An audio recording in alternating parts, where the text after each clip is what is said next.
Buenas tardes. Damos por iniciada la audiencia a la vista de la causa rol R48-2014, acumulada la rol 49-2014, Agrícola El Sol de Copiapó Limitada, con la Superintendencia de Medio Ambiente. Se han anunciado para alegar por parte de los reclamantes don Gabriel del Río Toro, buenas tardes, y don José García Nielsen. Por parte del reclamado, don Tomás Garricades, por parte del tercero coayudante, doña Cecilia Urbina, por 30, 30, 20 y 30 minutos respectivamente. Dejo con la palabra a la relatora del tribunal, señorita Francisca del Fierro. Gracias, señor presidente. En la audiencia de hoy concurren como reclamantes, por una parte, Agrícola El Sol de Copiapó Limitada y doña María Beatriz Serani Vargas como persona natural, y por la otra, la comunidad indígena Coya, Tata Inti, Pueblo Los Loros, y don Juan Fernando Silva Molina, don Marco Antonio Giglino Duprat y doña Lina Celestina Rieta Herrera como personas naturales. Concurren como reclamada la Superintendencia del Medio Ambiente, en adelante también la Superintendencia, y como tercero coadyuvante esta última, la Sociedad Contractual Minera Lumina Copper Chile S.A., en adelante Lumina Copper, titular de los proyectos Caserones y línea de transmisión Maitencillo-Caserones.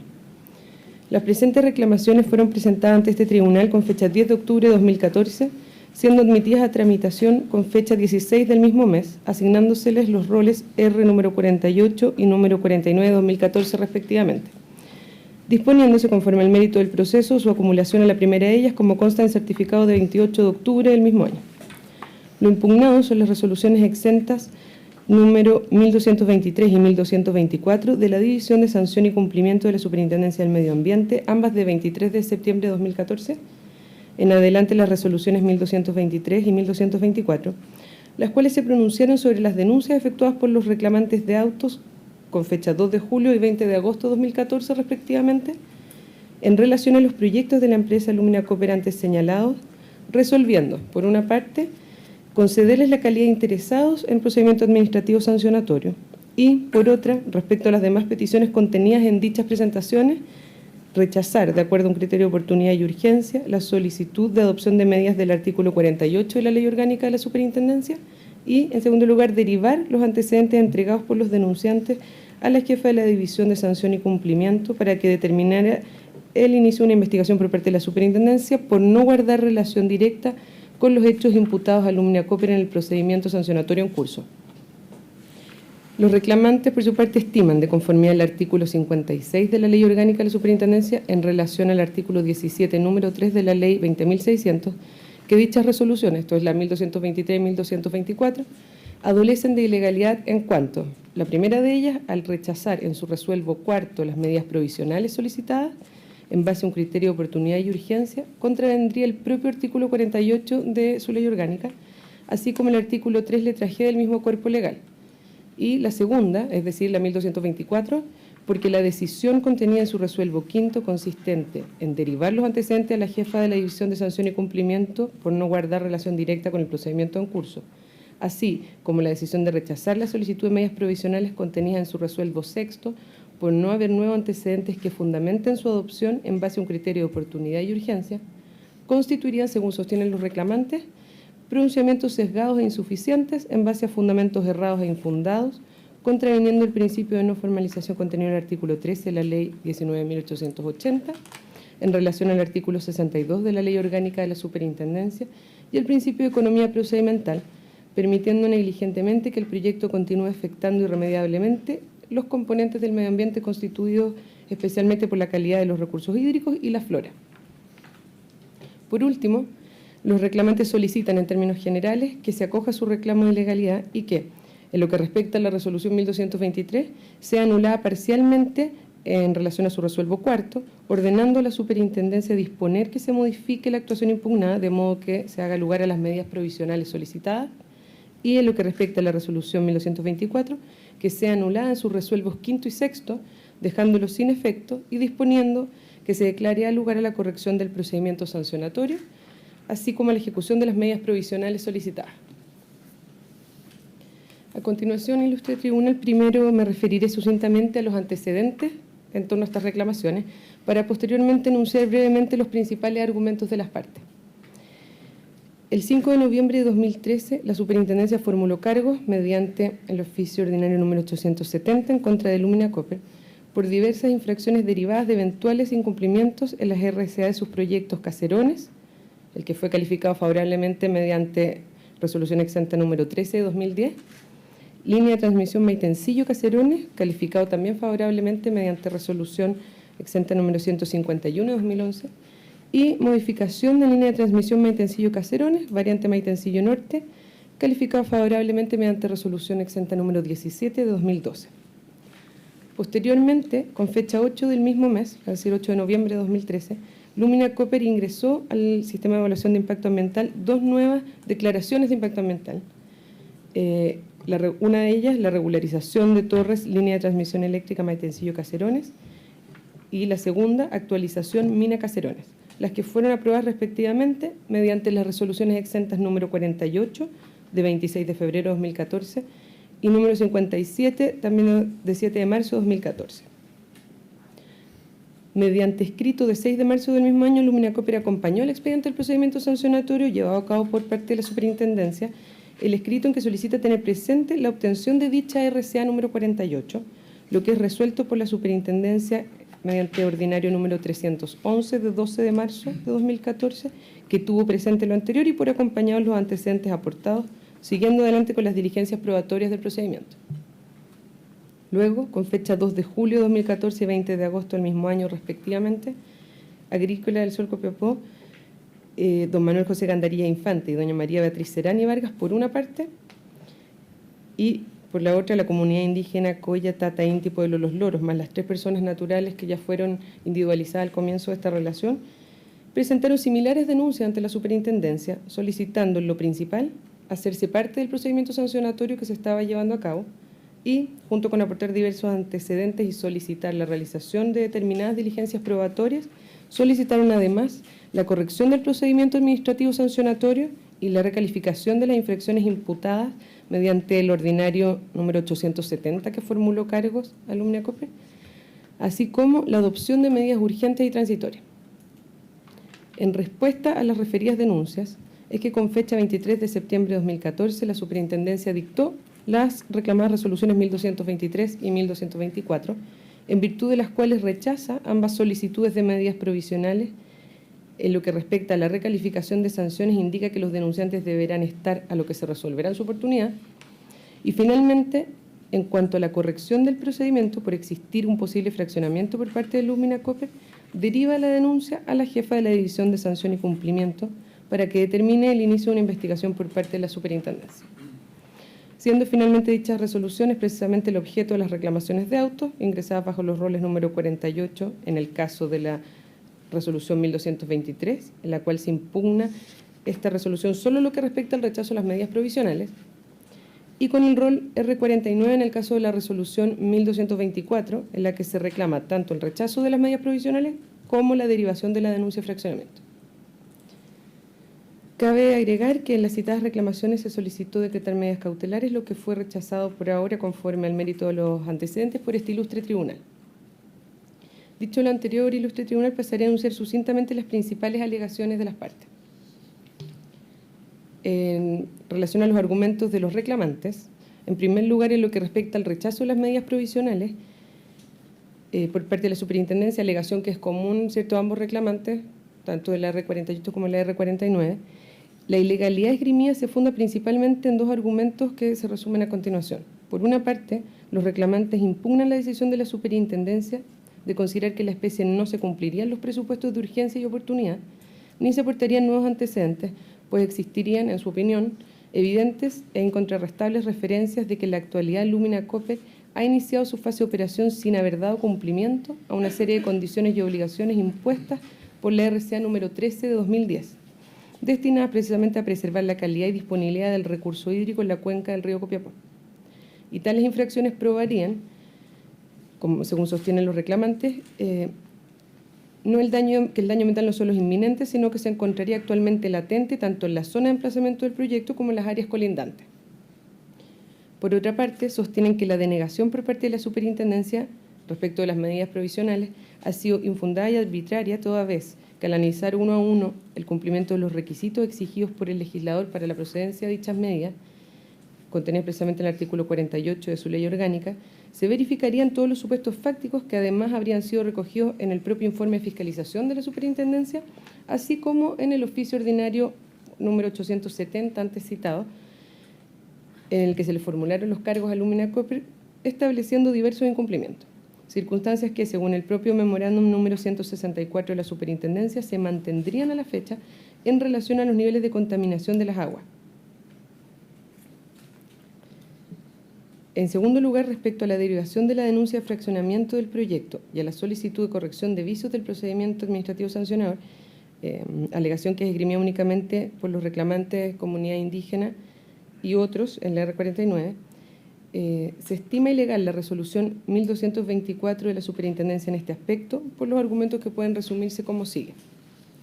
Respecto del fraccionamiento del proyecto, a juicio de los reclamantes, por una parte, la Superintendencia debió corregir el vicio del procedimiento cometido a través del ordinario número 311, consistente en haber tenido presente los argumentos expuestos por el titular relativo a las nuevas RCA de regularización. La Superintendencia debió desestimar de plano el escrito de Lumina, en opinión de los reclamantes, dejando sin efecto el ordinario 311 antes citado y no considerar las RCA número 48 y número 57 para ningún efecto legal dentro del sancionatorio.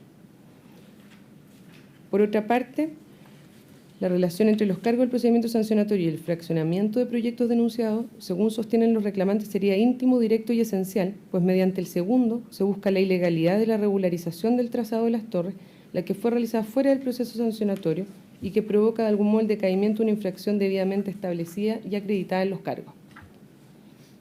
Por su parte, la Superintendencia del Medio Ambiente, con fecha 6 de noviembre de 2014, evacuó el informe requerido, junto con copia autentificada del expediente administrativo que sirvió de base para dictar los actos impugnados. En este, la Superintendencia solicita que se rechacen las reclamaciones de autos, resolviendo que las resoluciones 1223 y 1224 son legales y fueron dictadas de conformidad a la normativa vigente por los siguientes motivos. En primer lugar, y nuevamente respecto a la alegación común en relación a la adopción de medidas urgentes y transitorias, la Superintendencia sostiene que los antecedentes en que se fundan las infracciones que ha imputado a Lumina Copper dan cuenta de una grave y verosímil situación de incumplimiento ambiental por parte del titular del proyecto, lo que dio origen a la tramitación de un procedimiento sancionatorio en su contra que se encuentra actualmente en etapa final. Sin embargo, a la fecha de la resolución reclamada, esos antecedentes no permitieron acreditar la existencia de un riesgo inminente para el medio ambiente o la salud de la población, pues si bien se refieren a la eventual vulneración de obligaciones ambientales que pesan sobre el titular, no permiten acreditar la posibilidad inminente de que esos riesgos se concreten, afectando en un breve tiempo componentes determinados del medio ambiente o la salud de la población.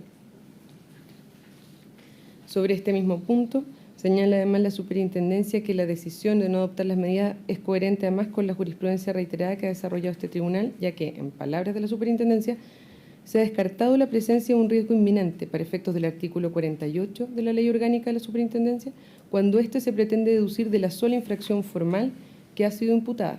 Los incumplimientos de obligaciones ambientales de por sí no bastarían para justificar la adopción de este tipo de medidas, sino que para ello se deben acompañar antecedentes adicionales que den cuenta de un peligro concreto para el medio ambiente o la salud de la población. En el caso de autos, atendido el tiempo transcurrido de la fiscalización, de la falta de antecedentes adicionales sobre el riesgo concreto que se trata de evitar y de cómo se realizaría en el caso de que no se adopte la medida, impedían presentar una solicitud con posibilidades de ser admitida por el tribunal, en palabras de la Superintendencia. Por último, en cuanto al memorándum aludido, sostiene este mismo organismo que se trataría de un antecedente que fue ingresado a la Superintendencia con igual fecha en la que se emitieron las resoluciones reclamadas, por lo que no se tuvo a la vista al momento de resolver.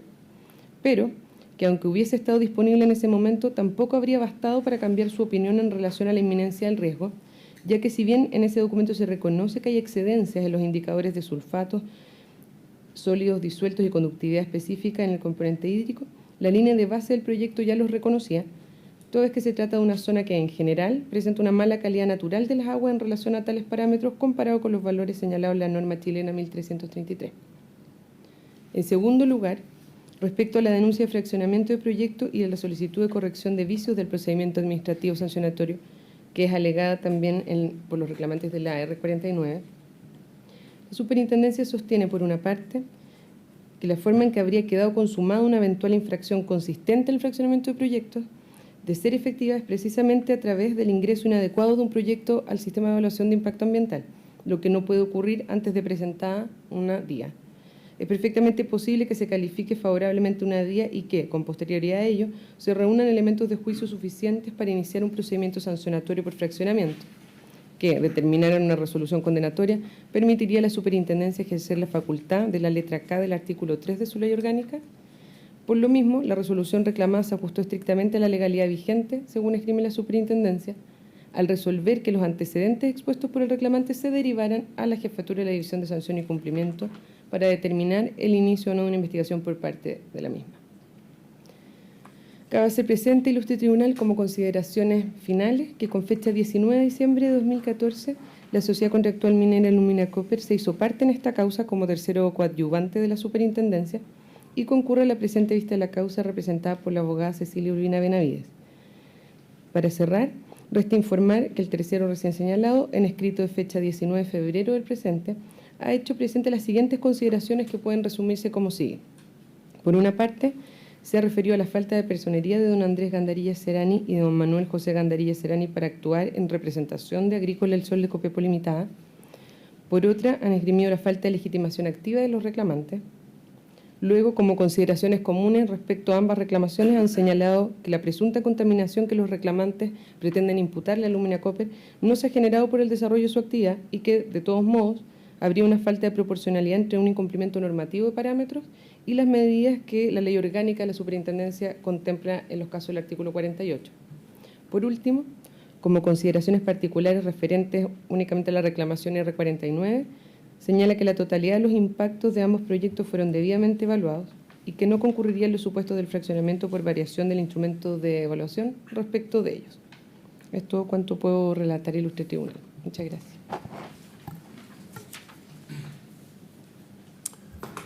Muchas gracias, señorita Fierro.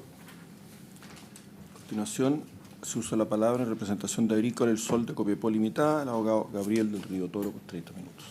Gracias, señor presidente.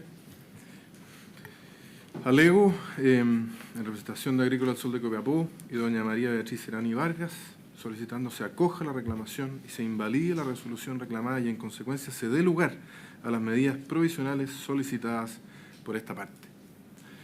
Ilustre tribunal, nos encontramos en este caso frente a una situación en que la contaminación se encuentra acreditada y que no obstante encontrarse acreditada la contaminación, no se han accedido las medidas provisionales solicitadas por parte de la Superintendencia del Medio Ambiente. En consecuencia, lo que cabe preguntarse en este caso, ilustre tribunal, es si corresponde permitir que una empresa siga contaminando. Posteriormente, me voy a referir a cada uno de los argumentos que ha dado la Superintendencia del Medio Ambiente para negar lugar a estas medidas. Pero lo primero que quiero decir, y es que estoy diciendo responsablemente que la contaminación está acreditada, porque está acreditada con una fuente normativa. Existe un documento de la Superintendencia del Medio Ambiente que constata la excedencia de parámetros y existe una norma, que es la norma chilena 1333, que establece determinados parámetros sobre los cuales existe contaminación.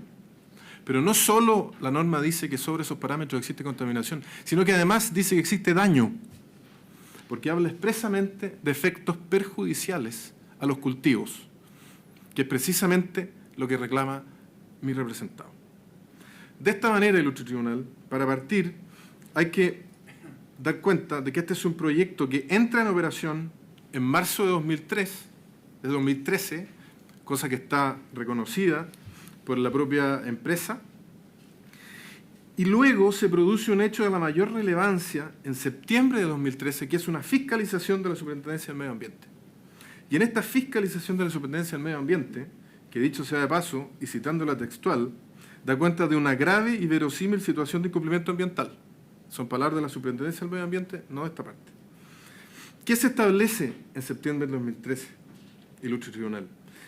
Gravísimos incumplimientos a la RCA por parte de la sociedad Lumina Copper, del proyecto Caserones. Gravísimos, y digo gravísimos porque así lo dice la Superintendencia del Medio Ambiente y porque son múltiples. ¿Cuáles son? Grosso modo, no implementar los diseños y sistemas de monitoreo y control de infiltraciones de la operación del sistema de lixiviación, del relleno sanitario, del repósito y relave, ni establecer un plan de acción para eventos de contaminación. Ni más ni menos que eso. Cuestión que incide directamente en el recurso hídrico del río Copiapó.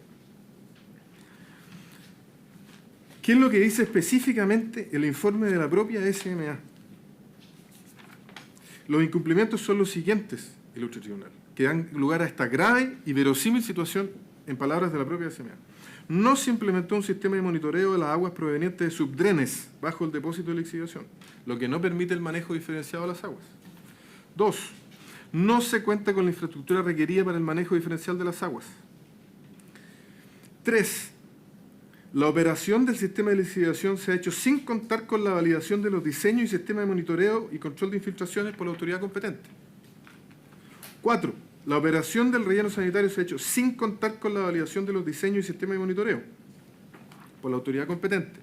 5. El depósito de lastre se ha operado sin contar con la validación de su sistema de tratamiento pasivo por la autoridad competente. 6. Se opera el proyecto sin contar con un plan de acción para eventos de contaminación validado por la autoridad ambiental. 7. No se cuenta con un sistema de monitoreo robusto validado por la autoridad ambiental. 8. La construcción del sistema de manejo de aguas lluvias es distinto a lo autorizado por la RCA. 9. Las aguas servidas presentan una superación, una excedencia de la norma chilena de 1333.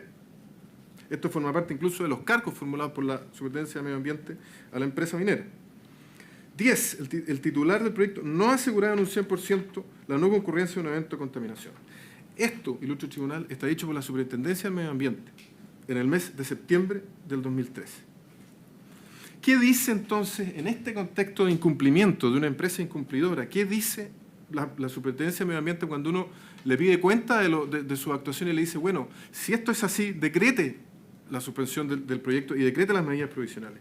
¿Qué dice? Dice, mire, la verdad es que no han habido nuevos antecedentes desde este informe de septiembre del 2013 a la fecha de la petición de la solicitud. Entonces, lo primero que uno se pregunta ahí es si el transcurso del tiempo sanea los incumplimientos desde el punto de vista de la Superintendencia de Medio Ambiente. La Superintendencia dice, si el 2013 yo constaté el incumplimiento, pero el día de hoy usted no me acompaña, un antecedente distinto. La Superintendencia tampoco tiene antecedentes distintos y la empresa minera tampoco ha acompañado antecedentes distintos que digan que el incumplimiento cesó. Entonces, ese solo transcurso del tiempo para la Superintendencia de Medio Ambiente haría desaparecer o ahorraría los incumplimientos de la empresa.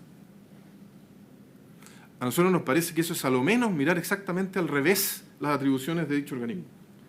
Pero ¿qué es lo que pasa, ilustre tribunal? No solamente no han variado estas circunstancias y por lo tanto el informe de fiscalización se mantiene, sino que hay un nuevo antecedente que emana de la propia Superintendencia de Medio Ambiente, que es de septiembre del 2014, ya nos acercamos a la fecha actual. ¿Qué dice? Este es el memorándum 164. ¿Qué dice el memorándum 164 de la macrozona norte? Se constataron altísimas excedencias en sólidos disueltos totales, sulfato y conductividad específica. Altísimas excedencias. Este es el resultado. Este memorándum contiene el resultado de los análisis practicados por la propia superintendencia hasta el primer trimestre de 2014. Los resultados, ilustre tribunal, son sorprendentes. A lo menos son sorprendentes desde el punto de vista de la Superintendencia del Medio Ambiente, que se desentiende de este instrumento emanado de ella misma para negar lugar a las medidas provisionales. ¿Qué dice este memorándum específicamente? Respecto a las aguas superficiales, excedencias constantes y perniciosas. Va cada una de las estaciones, estación LM 05, 06, 07, 07, en todas hay excedencias. En la estación LM 27, LM 28, hasta 114 puntos sobre el máximo legal admitido. En la estructura de descarga sur, depósito de Lama, puntuaciones que hasta doblan los parámetros indicados por la norma chilena. Esto lo dice la Superintendencia del Medio Ambiente. Respecto a las aguas subterráneas, gravísimas alteraciones, dice el memorándum. Incluso el doble de los límites establecidos por la norma chilena. De nuevo. Entonces, ¿qué es lo que pasa, ilustre tribunal? No solamente la Superintendencia del Medio Ambiente no le basta su propio informe de fiscalización, que no ha mutado en sus consecuencias en el procedimiento administrativo, sino que este nuevo antecedente tampoco es suficiente, emanado de ella misma, estableciendo excedencias que, si uno las compara con la norma aplicable, constituyen efectos perjudiciales para el riego, porque así lo dice la norma chilena 1333. Entonces, en este contexto, ¿qué argumentos da la Superintendencia del Medio Ambiente? en el informe en esta reclamación. Dice, mire, primero que nada, esto no está de acuerdo con la jurisprudencia del Tribunal Ambiental. Porque no habría un sentido aquí, el daño inminente no estaría acreditado en los términos que lo ha exigido el Tribunal Ambiental. Y la verdad, ilustre tribunal, es que los fallos que cita son una verdadera muestra de que la jurisprudencia de este tribunal dice exactamente lo contrario. Si uno analiza cada uno de los fallos citados, estos fallos se refieren, como la propia superintendencia lo dice, a infracciones formales. Incluso la superintendencia habla de sola infracción formal. Yo no sé cómo se puede hablar aquí de sola infracción formal, como si hubiera un punto por ahí perdido en la RCA respecto de una cosa inocua que se dejó de hacer. Si lo que hay aquí son excedencias contratadas por la Superintendencia de Medio Ambiente, que exceden la norma chilena 1333. Entonces, todos estos fallos se refieren a casos, a proyectos no ingresados al SIA. No veo, cuando no hay ningún otro antecedente en estos casos de daño al medio ambiente. Yo no sé qué tienen que ver estos fallos con la situación actual, en que hay un antecedente tan calificado como que emana de la propia Superintendencia del Medio Ambiente. Ninguno de estas sentencias tiene aplicación en el caso en que nos encontramos. Por tanto, no vale la pena referirse más a ellos, puesto que son todos casos en que no existía antecedente de daño, sino que meros incumplimientos formales, cuyo no es el caso de Auto. Si se compara, ilustre tribunal, lo que dice este memorando con lo que dice la norma, voy a hacer simplemente a título ejemplar, porque la norma chilena 1333 tiene una tabla en donde dice que de tanto nivel, de un número hacia abajo, no hay efectos perjudiciales.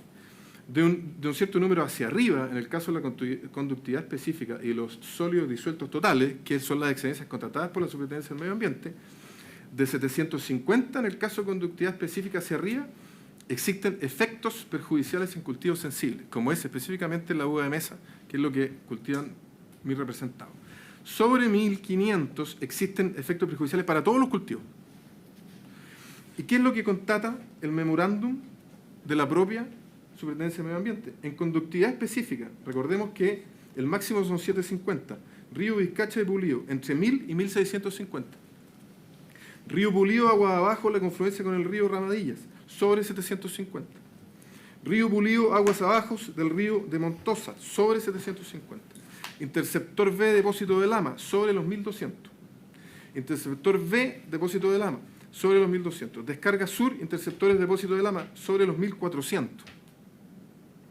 Aguas subterráneas, todos los índices están en torno a 1000 y 1350. El máximo es 700. Respecto de los sólidos disueltos totales, el máximo son 500.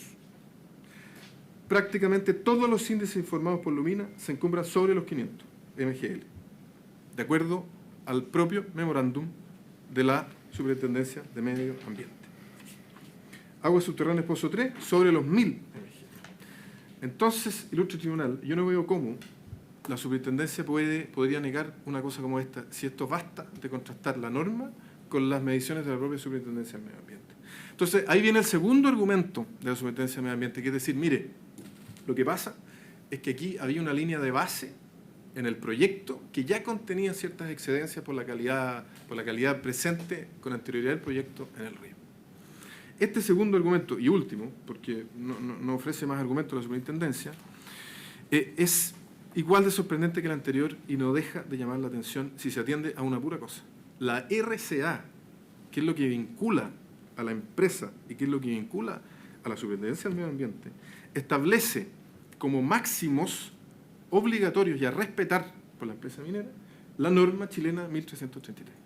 No contiene ninguna matiz, diferencia, modificación de la línea, modificación de los parámetros, permisividad en materia de algún tipo de desecho. Aquí tengo la RCA. Es consistente en distintas partes en obligar a la empresa minera a cumplir con la norma chilena 1333, cuestión que no está cumpliendo. Este ilustre tribunal ya ha tenido la oportunidad de fallar lo anterior. La obligatoriedad de la RCA, porque en el caso del proyecto Pascua Lama se discutió también una supuesta alteración de la línea de base dadas las características presentes. ¿Qué dijo este ilustre tribunal? La RCA incorpora obligaciones expresas que deben ser cumplidas por el titular del proyecto en relación con la calidad del agua, como es la norma chilena 1333, independientemente de la existencia o no de norma primaria para ese río. De demostrarse, a partir de dicho análisis, la contravención de la RCA, la SMA debió haberse pronunciado respecto a la alteración de la calidad del agua en la resolución reclamada. Este es este ilustre tribunal en el caso del proyecto Pascualá. De manera tal que no veo, así como no vemos cómo puede la Superintendencia de Medio Ambiente decir que no hay daño, si el daño está establecido normativamente por la norma chilena 1333, que establece efectos perjudiciales sobre determinadas excedencias que se dan en este caso, de acuerdo a la propia Superintendencia, no vemos cómo pretende vadear o eludir la RCA, la Superintendencia de Medio Ambiente, y la forma en que obliga a la empresa. No le permite superar la norma chilena 1333, que es la que supera y se encuentra actualmente superando. De esta forma, ilustre tribunal, se cumplen todos y cada uno de los requisitos para las medidas provisionales solicitadas. Existe un procedimiento de fiscalización en curso. Se está pidiendo una medida de carácter transitoria y urgente. La medida que se pide es consecuencia de un incumplimiento grave de normas, medidas y condiciones previstas en la RCA. Ya vimos cada uno de los incumplimientos de la RCA, avalados por la Superintendencia de Medio Ambiente.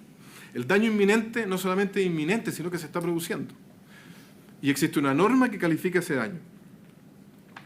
Entonces, ilustre tribunal, para ir cerrando, nos encontramos en un caso en que en rigor no se puede hablar de potencialidad de daño. O sea, en rigor no se puede hablar de riesgo, se tiene que hablar de daño.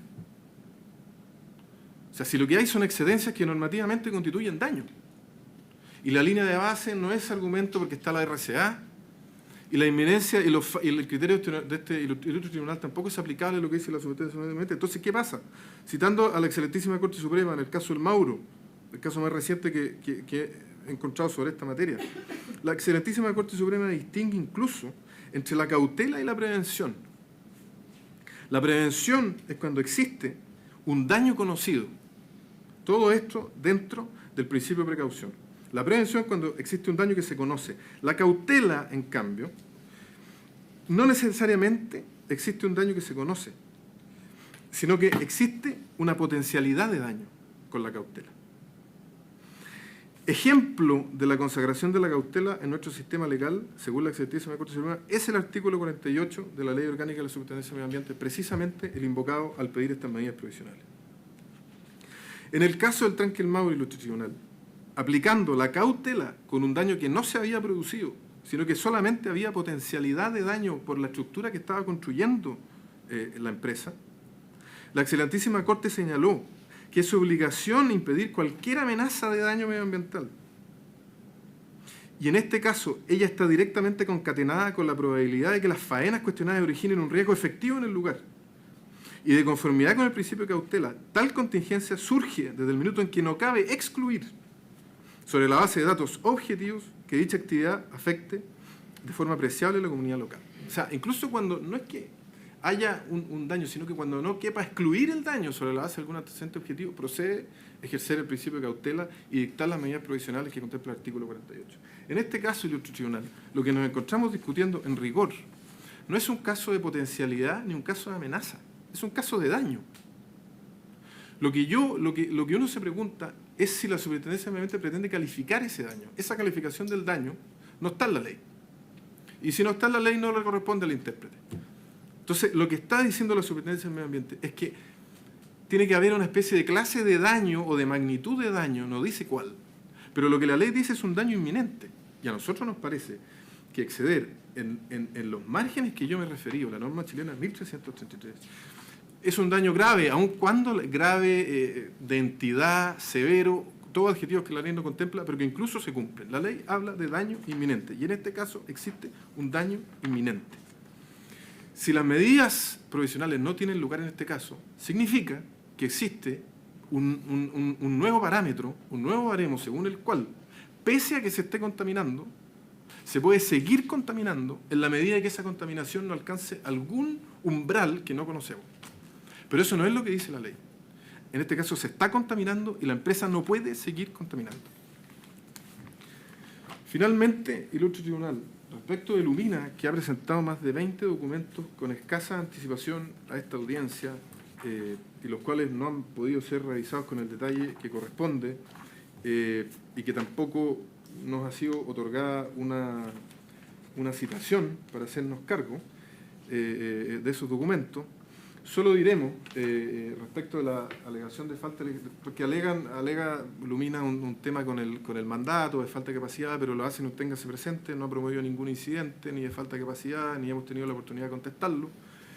Respecto de la legitimación activa, es lo mismo, y respecto a la legitimación activa, no estarían afectados, pese a que yo represento a 2 personas, una de las cuales la propia empresa incumplidora señala que estaría en el ámbito de la zona relevante del proyecto, y la otra no, pero la otra, siguiendo el criterio de este ilustre tribunal, en los casos más recientes, se encuentra evidentemente dentro del área de relevancia del recurso que pretende proteger la RCA, que es el agua del río Copiapó. Esto me refiero al precedente del fallo de Pascualama, y eso es de toda evidencia. Si tenemos la oportunidad, vamos a hacer una presentación escrita recordando ese precedente con respecto a la situación y la ubicación exacta de las obras de regadío de nuestros representados. Gracias, señor presidente. Muchas gracias. En representación de la comunidad indígena Coya Tata Inti Pueblo Los Loros, el abogado José García Nielsen tiene 30 minutos.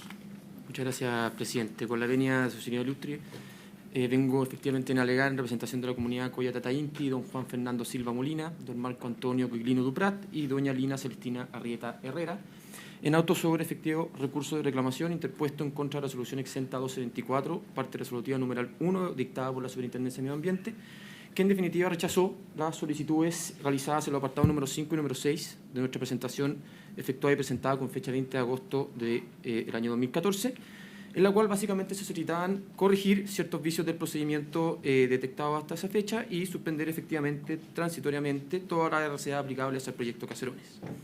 Lo anterior, su señor ilustre, por los argumentos y antecedentes de hecho y derecho que voy a pasar a exponer sucintamente. En primer lugar, voy a referirme, para continuar con la línea argumentativa de la otra parte reclamante, respecto de la medida transitoria solicitada.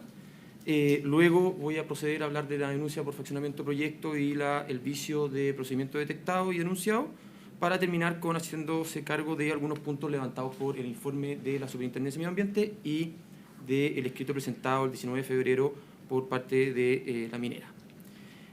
Su señor ilustre, en primer lugar, señalar sucintamente y efectivamente agregar a lo ya expuesto por la otra reclamante, que en realidad cuando tanto la Superintendencia como la minera señala que la línea de base del proyecto ya contenía esta excedencia sobre la norma chilena 1333, la verdad es que cuando uno se va a la línea de base presentada en el estudio de impacto ambiental del proyecto Caserones,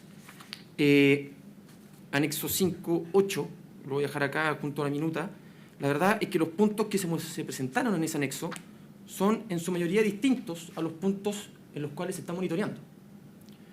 Y en consecuencia, malamente se puede hacer esta comparación automática en un simple dicho, en un escrito, de que lo que está establecido en la línea base es exactamente lo que está haciendo el monitoreo. No es así. Eso como primer punto. El segundo punto es que efectivamente, y no solo eso, sino que además lo monitoreado y levantado en la línea de base no es en realidad con las mismas excedencias y las mismas características y la misma continuidad como se establece en el monitoreo. La verdad es que si uno ve la línea de base se va a encontrar con que existen sobrepasos efectivamente a la norma chilena de riego, pero la verdad es que ocurre ello en menores ocasiones que en el monitoreo entregado a la Superintendencia, y además no solamente en menor cantidad, sino que también en menor entidad. Y en consecuencia, como muy bien ha dicho la reclamante, la verdad es que aquí ya no existe solamente un daño inminente, sino que efectivamente un daño concreto, preciso y, a mi modo de ver, totalmente probado por el mismo reporte elaborado por la propia Superintendencia. Y en consecuencia el estándar, ¿no es cierto?, para poder decretar una medida transitoria, si obviamente ya existe un daño concreto y realizado y en definitiva probado por la misma Superintendencia, malamente se puede exigir que, como no se da la inminencia, el criterio de inminencia, no se puede decretar una medida transitoria, porque en realidad el daño ya se está ocurriendo. Es como que efectivamente me dijeran, oiga, ¿sabe qué? Este tema, un bosque se va a incendiar, y como hay cierta inminencia que se va a incendiar, yo ahí sí, pues, efectivamente puedo paralizar esa conducta, pero en la mitad del incendio no puedo sancionar y no puedo paralizar la actividad que causó el incendio, mientras se está incendiando. Es un poco absurdo ese criterio, y en consecuencia entendemos que si ya está aprobado efectivamente la excedencia sobre la norma chilena de riego, la verdad es que corresponde simplemente paralizar el proyecto de manera inmediata. Mucho más que aun cuando no existiera esa prueba y efectivamente existiera solamente una inminencia, ¿no es cierto?, y una presunción de gravedad. En consecuencia, no es que nos estemos refiriendo a una simple infracción formal, sino que son infracciones con todo un contenido detrás, en donde efectivamente lo que acá se ha logrado exponer es que ya existe de alguna manera esos criterios que se exigen. Ahora, no solamente un criterio también de la información que existe y que se ha aportado, sino que en nuestro modo de ver también es importante recalcar la falta de información en los monitoreos entregados por la minera y analizados por la superintendencia. Porque si uno ve efectivamente el memorándum 164 y el reporte técnico que elaboró la propia superintendencia, se encuentra con que en realidad hay 2 estaciones respecto al agua superficiales que entregan datos parciales y en 5 casos no hay dato alguno. Y respecto al agua subterránea ocurre algo parecido. Hay 3 pozos donde se habría información incompleta y 2 donde no hay absolutamente nada.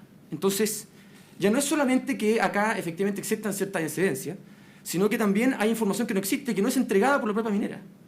Y en consecuencia no solamente corresponde obviamente indagar eso y eventualmente calificarla como una infracción gravísima, conforme al artículo 36, letra D, lo que fue solicitado a la Superintendencia de Medio Ambiente una vez entregado el reporte a esta parte, y sin embargo la Superintendencia procedió inmediatamente a cerrar el procedimiento sancionatorio poco tiempo después, sino que también en realidad este criterio de inminencia, ¿no es cierto?, y de gravedad obviamente debe analizarse en relación al tipo de infracción que se está denunciando y que está establecida en los cargos. Y en realidad acá lo que existe efectivamente es una falta de información bastante importante que obviamente lleva a presumir que si ya existen ciertas excedencias y la línea de base se dice que ya también está bastante contaminado, obviamente que si se hubiesen entregado toda esta información ya no sería las 5 excedencias que existen, sino que probablemente el doble o el triple. Eso, su señoría, ilustre respecto de específicamente la medida transitoria alegada tanto por la abogada reclamante de la otra parte como nosotros. Pero adicionalmente, nosotros también alegamos, su señor ilustre, interpusimos una denuncia por fraccionamiento de proyectos y solicitamos al mismo tiempo una corrección de ciertos vicios del procedimiento. Y básicamente voy a invertir el argumento. La verdad es que el vicio del procedimiento se genera en el momento en que la superintendencia, a través del ordinario 331, tiene presente 2 resoluciones de calificación ambiental confeccionadas por la minera a través de una consultora particular y evaluadas dentro del sistema de evaluación de impacto ambiental ante la Comisión de Evaluación de Atacama. Y resulta, su señor ilustre, que en realidad lo que nosotros estamos señalando es que ahí habría efectivamente un vicio grave y esencial que genera perjuicios, básicamente por 2 razones. Porque la gravedad se da al momento en que se tuvieron presentes 2 resoluciones de calificación ambiental que fueron dictadas por un órgano incompetente, en primer lugar, dado que se pronuncia, por ejemplo, a lo menos respecto a la línea de transmisión que fue regularizada ante la Comisión de Evaluación de Atacama, constituye plenamente uno de los cargos levantados poco antes de su ingreso al sistema. Y en consecuencia lo que se hizo en ese caso fue regularizar, mientras estaba pendiente un proceso sancionatorio, de manera paralela y ajena a la superintendencia, una infracción detectada y notificada por la misma superintendencia a la empresa minera. Y en consecuencia entendemos que ahí hay un grado de incompetencia por parte de la Comisión de Evaluación que aprobó específicamente esa RCA y una gravedad en eso, ¿no es cierto?, al momento en que la superintendencia tuvo presente esa resolución y como ella misma reconoce en su informe, ello va a derivar en una atenuación de la sanción a la minera, dado que ese incumplimiento detectado en el cargo ya se encontraría, entre comillas, regularizado al momento de la sentencia. Y entendemos que justamente ahí está el perjuicio. No se puede lograr una atenuación de una infracción detectada y notificada por la superintendencia de la empresa, y mientras tanto la superintendencia resuelve ese proceso, la empresa minera regulariza en la infracción ante el sistema de evaluación de impacto ambiental y la presenta en el procedimiento sancionatorio para obtener una atenuación. Atenuación que por lo demás también se podría alegar derechamente una exhibición, porque en realidad todavía no se dicta ninguna sentencia. ¿Ya? Y en consecuencia entendemos que ese perjuicio que se genera respecto de nosotros se da específicamente cuando nosotros realizamos una solicitud de recalificación de sanciones y en consecuencia lo que se estaría produciendo acá es una atenuación que a nuestro modo de ver es ilegal y ajena al procedimiento sancionatorio que se siguió por parte de la superintendencia. En consecuencia tenemos los requisitos de esencialidad o gravedad y de perjuicio. En todo caso también dejo un fallo reciente de la ilustrísima, excelentísima Corte Suprema que aborda los requisitos de gravedad y de perjuicio que entendemos que en definitiva también se aplican en nuestro caso. Eso respecto a la solicitud de corrección. Y dado eso, es que justamente aprovechamos la instancia para no solamente pedir la corrección del vicio, sino que también denunciar un fraccionamiento de proyecto. Denuncia fraccionamiento de proyecto que, más adelante lo voy a explicar también, porque muy bien el abogado de la minera lo explica en su escrito, viene de una historia, ¿no es cierto?, de recursos de protección, que en su momento fueron rechazados por la Corte de Apelaciones de Copiapó, primer lugar, porque solamente se impugnaban actos trámites y posteriormente porque la materia era muy compleja y correspondía conocerla justamente en esta instancia. A pesar de que tanto el abogado de la superintendencia como el abogado de la minera han intentado más bien decir que acá ya está zanjado en la discusión, ya no corresponde discutirla y que en definitiva hay que quedarse con lo que resolvió la Corte de Apelaciones de Copiapó en su momento. Cuando en realidad los mismos abogados de la minera ante la Corte de Apelaciones de Copiapó decía que este tema era muy complejo y que podría conocerlo aquí. Entonces la verdad es que uno no entiende dónde hay que discutir los temas, digamos. En consecuencia, en primer lugar, respecto a este fraccionamiento, lo que nosotros decimos es básicamente lo que venía diciendo la CONAMA ya del año 94. En el año 94 ya la Comisión Nacional de Medio Ambiente señaló en un manual de evaluación de impacto ambiental conceptos y antecedentes básicos, y reitero la característica de básicos. La evaluación debe realizarse sobre la base de la globalidad de la actividad propuesta. Por lo tanto, debe ser única y no puede ser llevada a cabo por aspectos, partes o territorios. Algo que también es reconocido como un principio elemental dentro de todo sistema de evaluación de impacto ambiental. Y sin embargo tenemos que, claro, todo proyecto contempla distintas instalaciones y distintas partes. En este caso, por ejemplo, la empresa minera tiene una bodega de residuos peligrosos, una planta de tratamiento de aguas servidas, oficinas, obviamente un tranque de relave, un depósito de lastre y una línea de transmisión. Y resulta misteriosamente que una vez que se aprobó el proyecto minero, el año 2010, mediante RCA número 13, menos de 6 meses después ingresaron la línea de transmisión como un estudio de impacto ambiental también. Y esa línea de transmisión posteriormente fue modificada en su trazado y previo a su modificación, y ahí reconocemos también que la minera en ese caso obró de adecuada manera, realizó un estudio de impacto ambiental para evaluar los impactos de esa modificación del trazado de la línea de transmisión, lo que se tradujo en la RCA número 17. Pero, sin embargo, nos encontramos con que una vez notificados los cargos por la Superintendencia de Medio Ambiente y 3 días después, la minera presenta 2 declaraciones de impacto ambiental. Una para actualizar la mina Caserones, así se llama por lo menos la declaración, y otra para regularizar derechamente, y así se llama la misma día, la línea de transmisión en ciertos trazados o puntos que efectivamente no se haya cumplido con la RCA originales, que eran 2, ¿no es cierto? Y lo primero que llama poderosamente la atención es que esa línea de transmisión y esa modificación del trazado se haya evaluado y se haya aceptado como una día, cuando la modificación previa, cuya entidad, a mi modo de ver, era menor que esta nueva modificación, se evaluó como un estudio de impacto ambiental. O sea, tenemos originalmente el estudio de impacto ambiental de la línea de transmisión, luego un segundo estudio de impacto ambiental de la modificación del trazado, y misteriosamente, inexplicablemente, una tercera, pero ya no una declaración de impacto ambiental, en zonas que tienen flora y fauna con estado de conservación, reconocido por la misma RCA que aprobó la DIA, en zonas en o próximas a sitios prioritarios, a lo menos hay 2 torres establecidas en el desierto florío, y en definitiva, si bien la misma RCA dice que son solamente 2 torres, y por eso no correspondería hablar de un impacto significativo, la verdad es que el impacto significativo respecto de sitios prioritarios no solamente se evalúa en el sitio prioritario, sino también que en próximos. Y le resulta que todo el tendido, en todas sus modificaciones, se encuentran próximos a sitios prioritarios, como por ejemplo el desierto florío. En consecuencia, entendemos que esa resolución de calificación ambiental número 48 que aprobó esta última modificación de la línea de transmisión, en primer lugar ya adolece este fraccionamiento porque se ingresó como una DIA correspondiendo claramente y evidentemente a un estudio de impacto ambiental. Pero no es solamente eso, su señoría ilustre, sino que también se une de alguna manera a la DIA de la actualización de Mina Caserones, puesto que, como hemos señalado y citando lo que dijo la CONAMA, en verdad son parte de un mismo proyecto. Y efectivamente existen impactos que deben sumarse respecto a los 2 proyectos, así como eventualmente también impactos sinérgicos que tienen que ser evaluados y que en todo momento en que se presentan de manera separada nunca se han podido evaluar. No es razón para descartar esto el hecho de que exista un literal en la ley que hable de los proyectos de línea de transmisión y otro literal en la ley que hable de proyectos mineros. Por consecuencia, también los proyectos mineros podrían evaluar de manera separada los plantas de tratamiento de río o las plantas de tratamiento de agua servida, y no lo hacen. Pueden ser muchos literales, 6 al mismo tiempo, pero si forman parte de un mismo proyecto deben ingresar como un solo proyecto y evaluarse como un solo proyecto para poder efectivamente conocerlo en detalle y evaluar todos y absolutamente cada uno de sus impactos. Y en este caso tenemos que, si bien en una tablita, ¿no es cierto?, que confeccionaron los abogados de la minera en su escrito, hacen una comparación entre una RCA y otra, el de la actualización Mina Caserones y el de la regularización de la línea de transmisión, tratando de dar a entender que efectivamente acá en realidad no se genera este cruce de posible impacto entre los 2 proyectos. La verdad es que conocen una cosa que yo creo que también conocen, y es que la misma RCA número 48 y número 57 se remite constantemente a las RCA previas. Y eso es tan simple porque, por ejemplo, en temas de fauna, dicen expresamente que no realizaron visitas de campaña o visitas de terreno y que la línea de base es la que se presentó en las evaluaciones previas. Y efectivamente, si uno se va a esas evaluaciones previas y a esas líneas de base, resulta que tanto en el proyecto de mina como el proyecto de línea de transmisión existen flora y fauna en estado de conservación de características similares, eventuales sitios prioritarios también similares, restos arqueológicos en ambos.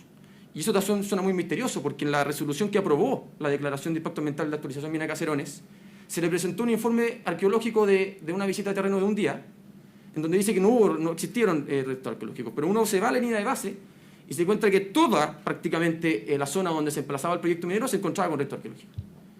Entonces, eso también llama poderosamente la atención respecto de la calidad de los informes técnicos que se están elaborando y que están siendo aprobados por la Comisión de Evaluación, en este caso de Atacama.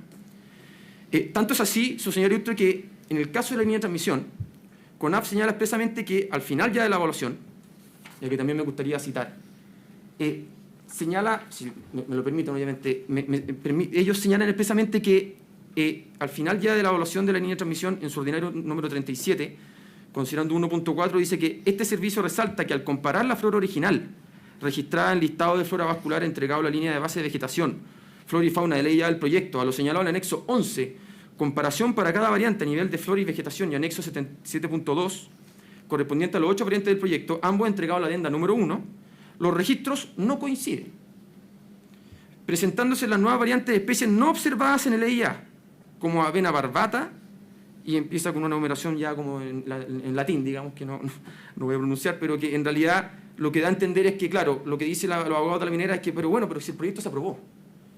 Bueno, sí, pero si muchos proyectos se aprueban, pero eso no significa que todo lo dicho previamente no tenga ninguna validez, ningún asidero técnico y ningún peso, digamos. El proyecto se aprobó efectivamente por distintas consideraciones, pero esto quedó tal cual. Y CONAF nunca se desdijo de esto. Se habrá aprobado por otros motivos, porque se le exigió un plan de seguimiento, que a mi modo de ver no se hace cargo de esto, por un plan de difusión de un programa con unos cartelitos, digamos, tampoco se hace cargo de esto. Pero bueno, se aprobó con esas condiciones. Y eso es parte también de las facultades que tiene la Comisión de Evaluación.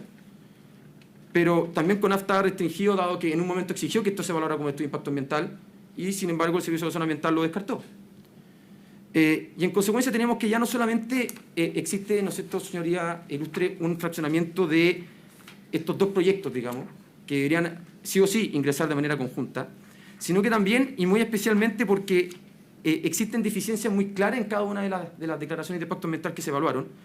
Y en definitiva lo que nosotros estamos solicitando en este caso a la Superintendencia de Medio Ambiente es que, dándole a entender y conocer todos estos antecedentes, deje sin efecto ese ordinario 331 que tuvo presente estas resoluciones de clasificación ambiental. Y que las deje sin efecto básicamente por dos motivos. Uno, por esta denuncia de fraccionamiento que hemos realizado, en donde obviamente todo se encuentra con mucho mayor detalle y mucho mayor análisis en los respectivos escritos, pero también porque, como lo señalé en un comienzo, resulta que la Comisión de Evaluación Ambiental de alguna manera devenga incompetente para haber conocido este tema. Y el artículo que vamos a citar, la verdad es que es bastante claro, sin perjuicio de cierta interpretación que hizo la Superintendencia, del cual también voy a hacer cargo, en donde señala que los organismos sectoriales con competencia ambiental, que en el ejercicio de sus funciones tomen conocimiento de estas infracciones, estarán obligados a denunciarlo a la Superintendencia. En caso alguno de que alguno de estos organismos iniciara un procedimiento respecto de materias que son de competencia de la Superintendencia, esta, de oficio o a petición de interesado, podrá solicitarle que se declare incompetente y le remita todos los antecedentes para iniciar el procedimiento respectivo. La Superintendencia entiende que esa materia que es de su competencia se refiere solamente a la materia sancionadora. Y la verdad es que estamos de acuerdo. Estamos de acuerdo que se refiere solamente a las materias sancionadoras que les corresponden a la Superintendencia. Ese es su rol, ese es su génesis y esa es su finalidad. Y justamente como levantó una infracción, que es una irregularidad en el trazado de la línea de transmisión del proyecto, le corresponde conocerla a ella. No le correspondía conocerla a la Comisión de Evaluación de Atacama a través de una DIA. Ese es como primer punto. Y el segundo punto es que la verdad, si uno también seguía por otros organismos con competencia sancionatoria más antiguos que la Superintendencia, como la Seremi Salud, la verdad es que uno se da cuenta que la Seremi Salud jamás ha iniciado un proceso sancionatorio y al mismo tiempo otorgarle el permiso que estaba siendo objeto de la sanción. Es un absurdo. Y justamente nunca lo ha hecho. Si se está fiscalizando la planta de tratamiento de riles, que está descargando riles, digamos, en un lugar no autorizado y además no cuenta con el permiso que hay que tener en virtud del Código Sanitario, la Seremi de Salud no le va a dar el permiso y además dictarle una sanción. Va a dictarle la sanción primero y luego le va a dar el permiso. Acá, lamentablemente, como que se genera esto de que la Superintendencia tiene un rol sancionatorio, pero también la Comisión de Evaluación y el Servicio de Evaluación Ambiental, el deber de administrar el sistema de evaluación de impacto ambiental, se pueden generar estos problemas, pero eso no quita que efectivamente, a lo menos respecto de la regularidad en el trazado de la línea de transmisión, le haya correspondido única y exclusivamente conocerla a la Superintendencia de Medio Ambiente. En consecuencia, su señoría ilustre, la verdad es que entendemos que se configuran plenamente los requisitos fácticos y jurídicos para poder haber efectivamente requerido la medida transitoria de suspensión de todas las resoluciones de calificación ambiental aplicables al proyecto, incluidas las nuevas, y adicionalmente corregir este vicio del procedimiento en donde efectivamente la superintendencia tuvo presente estas resoluciones de calificación ambiental, teniendo totalmente la facultad de decir que no, dado que efectivamente se encontraba el procedimiento sancionatorio vigente y le correspondía única y exclusivamente conocerla a ella, y además, dado también esta denuncia de fraccionamiento que hemos interpuesto. Pero si aún así la Superintendencia de Medio Ambiente efectivamente entendía que la denuncia del fraccionamiento del proyecto había que investigarla, nosotros no estamos en desacuerdo con eso. Lo que estamos en desacuerdo es que haya derivado automáticamente todos los antecedentes de una unidad distinta y que eso no haya tenido ningún efecto en el procedimiento sancionatorio vigente. Porque si yo estoy efectivamente denunciando que las dos RCA que se tuvieron presentes y van a hacer una atenuación, como lo reconoce el mismo informe de la Superintendencia el día de mañana respecto a las sanciones, estoy denunciando que haya un fraccionamiento, bueno, conózcalas primero y después resuelve si efectivamente una atenuación o no. Pero lo que se estaría generando con la decisión de la Superintendencia es que primero va a atenuar y luego va a decidir si efectivamente hay fraccionamiento o no. Eso vulnera de alguna manera cualquier principio de economía procedimental y del orden también de los cargos en todo procedimiento sancionatorio.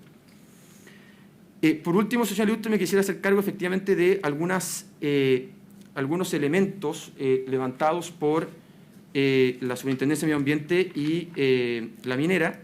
Específicamente, señor Ilustre, me gustaría hablar de que en el informe de la Superintendencia de Medio Ambiente, ya lo deslicé someramente, señalan efectivamente que esta norma, el artículo 59, inciso segundo de la Ley Orgánica de la Superintendencia de Medio Ambiente, en donde efectivamente se establecía que era competencia de la Superintendencia conocer de estas infracciones y no de la Comisión de Evaluación, ellos establecen que efectivamente acá la Comisión de Evaluación de Atacama no puede cruzar, ¿no es cierto?, o toparse con competencias de la Superintendencia y que en realidad ello no está ocurriendo, puesto que lo que está conociendo la Comisión es un proyecto y lo que conoce la Superintendencia es desinfracciones y sanciones. Pero en realidad, y como lo señalé anteriormente, una vez notificadas los cargos y efectivamente en conocimiento de la minera de ello, luego de ello ingresan esta regularización de la línea de transmisión a la Comisión de Evaluación. Y en consecuencia ya devengó en ese preciso instante en que, a lo menos respecto a la regularización de la línea de transmisión, correspondía única y exclusivamente a la Superintendencia conocer de ese tema. Otro elemento que se ha ventilado también a propósito del informe de la Superintendencia es que, de alguna manera, el presentar un programa de cumplimiento, obviamente que es voluntario para la empresa minera, no es obligación, obviamente, presentar un programa de cumplimiento, pero es voluntario dentro de las opciones que se existen dentro de un procedimiento sancionatorio, que hay un programa de cumplimiento, un programa de reparación o descargos. Pero en ninguna parte del procedimiento sancionatorio se establece que una vez notificados los cargos yo puedo ir paralelamente y regularizar la infracción. ¿Para efectos de qué? De tener una atenuación. Eso no existe. No hay una norma espesa que tampoco lo permita. En consecuencia entendemos que, claro, no es que sea obligatorio un programa de cumplimiento, pero si efectivamente la minera quería presentar un programa de cumplimiento respecto a eso, lo podría haber presentado. Eso es lo que estamos diciendo. En cambio, si se quería presentar descargo y defenderse de que efectivamente no era una infracción, también lo pudo haber hecho. Y también, sociedad ilustre, hacerme cargo de una cita de un fallo que hace el informe de la Superintendencia de Medio Ambiente, en donde cita el fallo de la Corte de Apelaciones de Copiapó, efectivamente, pero sin embargo, a nuestro modo de ver, lo cita de manera sesgada y obviamente conveniente a sus intereses, porque en realidad, si bien efectivamente la Corte de Apelaciones de Copiapó estableció que no había un atisbo evidente y manifiesto de ilegalidad en la impugnación que se había hecho a través del recurso de protección de justamente las resoluciones de calificación ambiental últimas del proyecto Caserones, dice también, y lo dice muy claramente, por eso que me extraña la cita, en su considerando 16, si me permiten lo voy a poder citar, que dice que así las cosas, no advirtiendo de cuanto se deja dicho a tipo alguno de alguna manifestación de legalidad que haga evidente accionar de protección, con ocasión de la dictación de las resoluciones de calificación ambiental número 4857, aprobatoria de sendos proyectos complementarios del original, en los términos propuestos por su titular, fuerza a concluir a la luz de lo razonado, que no resulta ser esta vía la idónea para discutir asuntos de tanta complejidad como los propuestos por los recurrentes y persisten estos antecedentes. A este respecto, cabe recordar que con ocasión de la dictación de la Ley 20.600 de 2012, que creara los tribunales ambientales a partir de su instalación y desde que empezaron a ejercer jurisdicción, constituyen aquello de la sede natural para discutir asuntos como los que aquí se plantean. Pero no lo cita el informe de la Superintendencia de Medio Ambiente. Y lo dice expresamente, muy claramente, en el considerando 16. Y vamos a ver que esto también se repite respecto al informe que presentan los abogados de la minera, que también lo hacen de manera muy conveniente, digamos, y totalmente legítima. En cuanto en cuanto al escrito que hace los abogados de la minera, primero agradecerles por la cita que hacen personalmente de mí con nombre y apellido, digamos, se agradece la deferencia. Señalar expresamente que efectivamente ellos, en primer lugar, abordan los pronunciamientos judiciales firmes acaecidos con anterioridad, ¿no es cierto? Y abordan dos tipos de fallos. El primer fallo de la Corte de Apelaciones de Copiapó, en donde lo que se impugnaron fueron los exámenes de admisibilidad y la omisión por parte del Servicio de la Zona Ambiental al no haberle puesto término anticipado a esos proyectos, señalando que básicamente, como ya se discutió este tema del fraccionamiento, de alguna manera ya no cabe volver a discutir. Ya hice mención que ellos mismos señalaban en la discusión del recurso de protección que lo que correspondía era conocerlo en esta instancia, no en esa. Entonces me genera un cierto grado de contradicción ese argumento. Sin embargo, lo que más me llama poderosamente la atención es que existen ya una gran doctrina y jurisprudencia que establece que efectivamente lo juzgado a través de un recurso de protección genera lo que se llama una cosa juzgada formal y no material. Y en consecuencia, efectivamente, lo que corresponde es que una vez rechazado el recurso de protección, justamente por los raciocinios que acabo de citar, corresponde ir a ventilarlo y a conocerlo en las sedes que efectivamente correspondan. Y creo y entiendo esta vez, si me lo permite el abogado de la minera, que estamos en esa instancia. En segundo lugar, efectivamente, los abogados de la minera pretenden de alguna manera decir que efectivamente en el primer fallo de la Corte de Apelaciones ya se habrían discutido estos temas, sin embargo, en ese momento lo único que se impugnó fueron actos trámite. Así lo establece específicamente también la resolución, y también voy a permitir citar, porque si bien ellos citan también este fallo, nuevamente de manera parcial, ¿no es cierto? En primer lugar, llama por eso la atención porque el mismo fallo de la Corte de Apelaciones cita a don Mario Galindo Villarroel, que si no mal entiendo también es un socio del estudio jurídico de los abogados de la minera, que ha expresado al respecto que resulta relevante determinar si los actos trámites son o no son susceptibles de generar agravio, por cuanto la aptitud del acto para provocar tal efecto a una persona determinada es de la esencia del recurso de protección. Pues para eso existe dicha acción, en realidad para determinar si se ha afectado algún derecho constitucional respecto a alguna persona. Entonces, ante la pregunta si una resolución que dé curso a una declaración de impacto ambiental puede agraviar a alguna particular, le parece que la respuesta es que no. Eso es lo que dice la Corte de Apelaciones de Copiapó, citando a don Mario Galindo Villarroel, y dado eso es que justamente la Corte concluye que los términos expresados resulta claro que al admitir su paso al CIA de los proyectos en cuestión mediante declaración de impacto ambiental, así como lograr omisivo de la Administración al no poner término anticipado a dicha Administración, corresponden a actuaciones trámites, insertan un procedimiento arreglado y complejo, tendiente a dar curso progresivo al procedimiento, de manera de llegar a la dictación de un acto administrativo terminal de corte calificatoria que venga a pronunciarse en base a informes técnicos sectoriales acerca de la aprobación o rechazo de tales solicitudes. Y en definitiva, lo que efectivamente muy bien cita los abogados de la minera es que nosotros no apelamos de esa decisión. Porque no solamente se zanjó esto por parte de la Corte de Apelaciones de Copiapó, sino que también al momento de resolver ya se había terminado el proceso de evaluación. En consecuencia, lo que correspondía obviamente era impugnar derechamente la resolución de declaración ambiental y no seguir impugnando cosas que ya estaban zanjadas de alguna manera. Y eso también llama poderosamente la atención. Estas declaraciones de impacto ambiental se aprobaron en 4 meses. Se ingresaron en noviembre y a principios de marzo ya estaba la resolución, un poquito antes del cambio de gobierno. En consecuencia, obviamente que, dada esa rapidez, no convenía seguir impugnando cosas que ya estaban zanjadas y terminadas. En tercer lugar, también los abogados de la empresa minera de alguna manera imputan conocer y saber las reales intenciones de los reclamantes. De alguna manera plantean que esto es una discusión entre la agricultura y la minería y desarrollan bastante su escrito respecto a eso. Yo la verdad es que nunca he hablado con ellos respecto a este tema, tampoco conozco que la minera se haya acercado a hablar de los agricultores respecto a este tema, y nadie ha hablado nada respecto a este tema. Entonces, a no ser que uno es una especie de Magic Twins, ¿no es cierto?, uno no tiene cómo adivinar lo que otras personas están pensando realmente lo que quieren. Y la verdad es que lo que hemos dicho en todas las instancias es que lo que queremos es que el proyecto se desarrolle de manera adecuada, cumpliendo lo que tiene que cumplir. Si no es nada más que eso.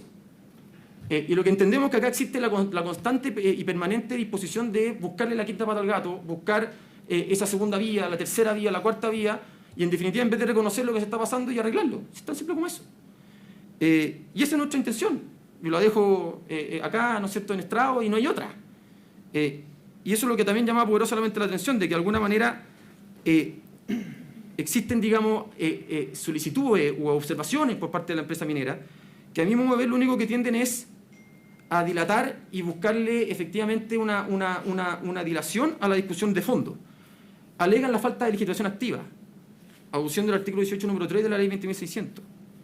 Pero en realidad la ley, y ese artículo es claro, dice, el directamente afectado por la resolución de la superintendencia podrá concurrir como parte ante el tribunal. Y en este caso la superintendencia no cogió la presentación y la solicitud hecha en los apartados número 5 y número 6 de nuestro escrito, y estamos aquí.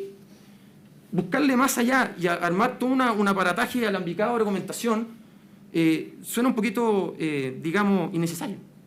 a lo menos. Le Y quedan por 2 último, minutos, señor señor abogado. Ilustre, sí, para terminar y abrochar simplemente, es que en cuanto al memorándum 154, si bien obviamente el reporte técnico contiene un elemento referido a la calidad del agua, tanto superficiales como subterráneas, también hay otro elemento referido a la afectación sobre la flora. Y como muy bien determina la jefa de macrozona norte de la Superintendencia de Medio Ambiente, no logró determinar cuánto fue efectivamente la flora que se afectó entre el proyecto original y la regularización y el nuevo trazado de la línea de transmisión. No logró determinarlo, con todos los antecedentes que estaban en el proceso de evaluación.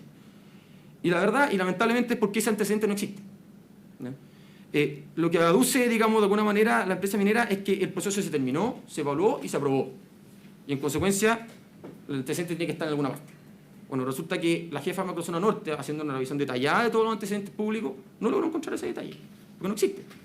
Y eso es, en definitiva, en nuestro modo de ver, un antecedente más, un elemento más, para entender que esas evaluaciones son totalmente deficientes, se hicieron básicamente para lograr la atenuación que, en definitiva, hoy día la Superintendencia de Medio Ambiente reconoce en su informe, y en consecuencia, obviamente, es parte de nuestras alegaciones y solicitudes hechas ante la Superintendencia, y que esperamos que al final, en la resolución final, sean acogidas. De momento, solicitamos en definitiva a su señor Ilustre acoger el recurso de reclamación interpuesto, corregir el vicio del procedimiento detectado, dejando sin efecto ese ordinario 311 que tuvo presente estas resoluciones de calificación ambiental, acogiendo la denuncia de fraccionamiento o bien dándole curso dentro del mismo procedimiento sancionatorio, no fuera, y obviamente acoger la medida transitoria solicitada de suspensión de todas las resoluciones de calificación ambiental aplicables, tal como también el abogado de la otra parte reclamante ha podido exponer. Sin más que agregar. Muchas gracias. Por la Superintendencia del Medio Ambiente y por 20 minutos, el abogado Tomás de Ricardo. Muchas gracias, presidente. Con su venia, comparezco en representación de la Superintendencia del Medio Ambiente, solicitando que los reclamos de ilegalidad de autos sean desestimados en todas sus partes con expresa condena en costas. Su señoría, la Superintendencia se encuentra en la etapa final del procedimiento administrativo F25, seguido en contra de Lumina Cooper, precisamente por su proyecto Caserones, y muchas de las cosas que se han discutido acá son materia central de la resolución sancionatoria que esperamos salga prontamente. Por lo tanto, yo quisiera ser muy breve en mi exposición, también desapasionado, en el sentido de que la Superintendencia no tiene un gran criterio de fondo que defender, sino que se trata simplemente de la adopción de decisiones sobre la base de antecedentes disponibles. Y de acuerdo al estándar conocido, digamos, por la jurisprudencia de este ilustre tribunal ambiental. Por lo tanto, quisiera, desde la perspectiva de la resolución recurrida y con los antecedentes que ya tenía a la vista, explicar por qué era una resolución razonable y suficientemente motivada de acuerdo a esos antecedentes. Bueno, en primer lugar, respecto a esta denuncia por fraccionamiento de proyectos y corrección de vicios de procedimiento, como ya hemos escuchado, uno de los reclamantes ha solicitado la corrección del procedimiento presentando en su sustento una denuncia por fraccionamiento de proyectos, ¿no? Y ha pedido que a partir de esa corrección la Superintendencia ordene el ingreso adecuado de los proyectos de actualización Mina Caserones y regularización Torres Línea de Transmisión Eléctrica con un solo estudio de impacto ambiental a partir de la facultad que le establece la letra K del artículo 3º de su ley orgánica constitucional. Y para fundar esto señalan, digamos, dos tipos de argumentos en este punto. Por un lado, dicen que el artículo 59, como hemos escuchado, de la ley orgánica, hace que el SEA de Atacama se vuelva incompetente para aprobar estos proyectos que fueron presentados mediante DIA.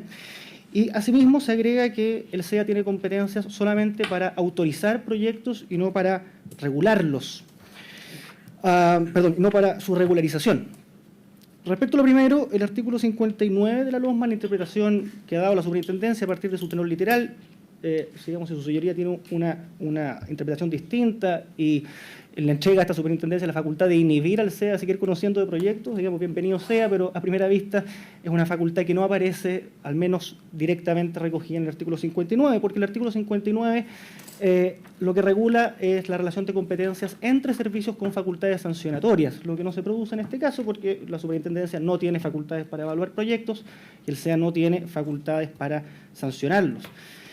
Por eso, nada impide que a pesar del pronunciamiento favorable del SEA, la Superintendencia ejerza plenamente las facultades sancionatorias que le corresponden respecto de todo el tiempo en que se haya producido la eventual infracción que sea imputado e incluso que ejerza respecto de la facultad que le otorga la letra K del artículo 3 una vez tramitado un procedimiento administrativo sancionatorio como ha sido exigido por este ilustre tribunal. Por eso que el temor que presenta uno de los denunciantes y que le lleva a presentar este argumento no es tal, en el sentido de que en ningún caso una regularización posterior produce el decaimiento del procedimiento administrativo. A lo sumo, y esta es la parte que resultó tan polémica en el informe, a lo sumo, un antecedente así podría ser tomado en cuenta para valorar una conducta posterior positiva, que puede concurrir o no, dependiendo de los antecedentes, que precisamente la resolución final en este procedimiento va a venir a ponderar con todo detalle y con toda calma.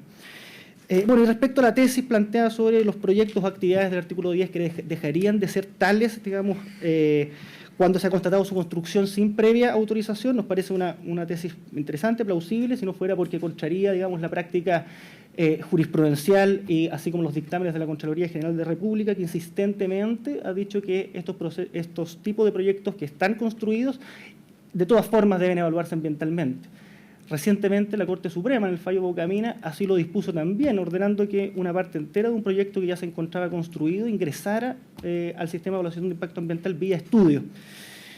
Y para cerrar este punto, yo quisiera leer un dictamen que es ilustrativo de una jurisprudencia administrativa constante al respecto, que es el dictamen 8988 de 14 de marzo del 2000, que dice: la Comisión Nacional de Medio Ambiente y las comisiones regionales, según correspondan, deben calificar los estudios y declaraciones de impacto ambiental que sean presentados por los interesados, aun cuando ello ocurra con posterioridad al inicio de los proyectos y actividades de que se trate, y que tales interesados deben dar cumplimiento, los términos que señala la ley, a lo que en definitiva se resuelva respecto a la calificación ambiental de los proyectos o actividades. Por lo tanto, digamos, si bien es cierto que en el espíritu de la ley 19.300 parece no haber estado contemplada, digamos, esta posibilidad de regularización posterior, la práctica judicial y administrativa lo ha reconocido ampliamente. Y lo que parece revelar esta situación es que puede ser necesario que se incorpore en algún momento de nuestra institucionalidad como una figura aparte la regularización de los proyectos, precisamente para que no se produzcan, digamos, estas zonas de contacto entre la potestad sancionatoria y la regularización propiamente tal. Ahora, sin perjuicio de todo esto, nos parece que de todas formas la solicitud concreta contenida en el apartado número 5 de uno de los recurrentes es completamente improcedente, porque a partir de ella se pedía que, corrigiendo los vicios del procedimiento, esta superintendencia requiriera el ingreso adecuado de los proyectos en un solo estudio de impacto ambiental, en ejercicio, como he dicho hace un momento, de la facultad de la letra K del artículo 3. Pero tal como ya ha sido jurisprudencia sentada por este tribunal, una facultad como esa, así como la letra I del artículo 3, solo puede ser ejercida una vez tramitado el respectivo procedimiento sancionatorio. No voy a leer las partes del fallo porque son de este tribunal, así que son de sobra conocidos por ustedes, pero esto ya ha sido sentado y es una práctica a la que la superintendencia está ajustándose precisamente. Y es por eso que la resolución recurrida no incurrió en ilegalidad alguna allí donde resolvió que los antecedentes pasaran a la jefa de la División de Sanciones para que fueran analizados y determinara si correspondía o no iniciar un procedimiento sancionatorio distinto. Dicho sea de paso, es la jefa de la División de Sanciones, misma división donde se tramita el procedimiento sancionatorio, digamos, que ha servido de base a estos recursos, digamos. Es decir, no han pasado los antecedentes a una unidad distinta, sino que ha pasado la jefa de la División de Sanción y Cumplimiento. Y bueno, y cabe ser presente que una pretensión idéntica a la que aquí se ha deducido se hizo presente a través de recursos de protección. Aquí se me acusó, digamos, en un momento de no haber citado, digamos, la parte del fallo correspondiente. Puede ser que esté equivocado y digamos que se me haya ido alguna parte del fallo, pero si no me equivoco, exactamente el párrafo que leyó mi legítimo contradictor es el párrafo que se encuentra en la página 4 del informe que hemos presentado ante su señoría ilustre. No lo voy a repetir para no insistir sobre ese punto. Eso es todo cuanto vale la pena decir sobre aquella parte de la solicitud de corrección de vicios del procedimiento y de la denuncia presentada por fraccionamiento, que, como ya he dicho, va a ser tramitada por esta superintendencia de manera aparte en un procedimiento distinto, terminado el cual, si es que se logra configurar la infracción, es perfectamente posible el ejercicio de la facultad de la letra K del artículo 3 de la LOSMA. Bien, y en el apartado número 6 del escrito de 20 de agosto, la comunidad indígena Coyatati, y el escrito de 2 de julio, el otro El otro recurrente solicitó la suspensión temporal de las autorizaciones de funcionamiento del proyecto Caserones bajo la forma de una medida provisional o transitoria o de una medida provisional, para lo cual hicieron valer en su momento dos tipos de antecedentes, ¿no? Primero, los antecedentes que se relacionaban con las infracciones, tal y como las imputó la Superintendencia de la formulación de cargos y del modo en que esas infracciones fueron calificadas en esa formulación de cargos. Y además, este antecedente nuevo, al que tantas veces se ha aludido, contenido en el memorándum de la macrozona norte número 164 de esta superintendencia, que justificaría la inminencia del riesgo. Yo quiero explicar brevemente por qué, de acuerdo a los antecedentes que estaban disponibles en ese momento, no fue posible, digamos, superar el estándar que entendemos es el vigente para el ejercicio de la potestad cautelar. Es importante hacer presente también que todos los órganos del Estado con alguna potestad cautelar han pensado lo mismo frente a estos mismos antecedentes. La Superintendencia, la Corte Suprema, la Corte de Apelaciones y este ilustre tribunal en dos ocasiones en que se le solicitó también una medida cautelar a partir de los mismos antecedentes. Bueno, y efectivamente el memorándum número 164 da cuenta de altas excedencias en los parámetros sólidos disueltos, sulfatos y conductividad específica, pero aunque fuera así, eso es como bien lo dice el informe y como bien espero poder defender a continuación, estas excedencias ya eran observables en la línea de base del proyecto y constan también en otros documentos. Por lo tanto, este antecedente por sí solo era insuficiente para sostener el riesgo inminente que es necesario para efectos de la procedencia de una medida. Así, por ejemplo, su señoría ilustre, algunas de las excedencias de las que este informe da cuenta se presentan incluso antes de que el proyecto haya entrado en operación. Y en algunos casos, entrada en operación el proyecto, se presenta un descenso en los niveles. Por lo tanto, ese solo hecho hacía muy difícil poder imputarle a la empresa en particular la creación de un riesgo inminente a partir de esta superación de los parámetros. La conclusión definitiva de cuál es la situación de superación de la empresa es lo que va a ponderar la resolución final con todos los antecedentes sobre la mesa. La línea de base del proyecto efectivamente da cuenta de excedencias elevadas en los parámetros que he indicado, y es cierto lo que ha dicho mi legítimo contradictor, en el sentido de que algunos de esos pozos fueron agregados con posterioridad y no todos ellos se encuentran recogidos en la línea de base del proyecto. Sin embargo, sirven como referencia, que tendrá que aclararse en detalle en la resolución sancionatoria, pero sirven por ahora como referencia para ver cuál es la situación de la zona y si este antecedente del memorando número 164 podía dar cuenta o no de una situación de riesgo inminente. Y en la línea de base, por ejemplo, y esto lo pongo simplemente como muestra, el pozo Exploración Ramadillas Medio, que se encuentra localizado en el fondo de Ramadillas, sector Río Ramadillas, presenta resultados desde mayo de 2007 hasta agosto de 2008, con 16 muestreos. Los resultados de sulfato arrojaron un promedio de 566 miligramos por litro y un máximo de 833 miligramos por litro, excediendo el valor de sulfato de la norma de riego, que asciende a 250 miligramos por litro, en 14 oportunidades.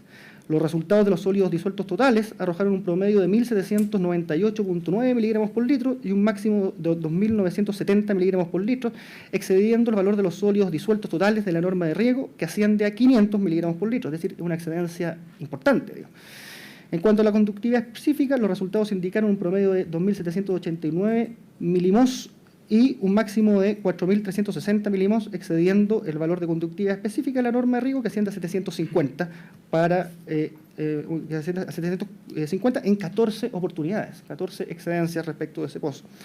Hay, por último, un informe que es el informe del CERNA Geomín, titulado Estudio Geológico del Valle del Río Copiapó, segmento embalse La Ruta Ropiedra Colgada, región de Atacama, del Servicio Nacional de Geología y Minería, que ha sido acompañado en su momento por la propia recurrente, que dice lo siguiente en una de sus partes. Estos son datos del año 1999.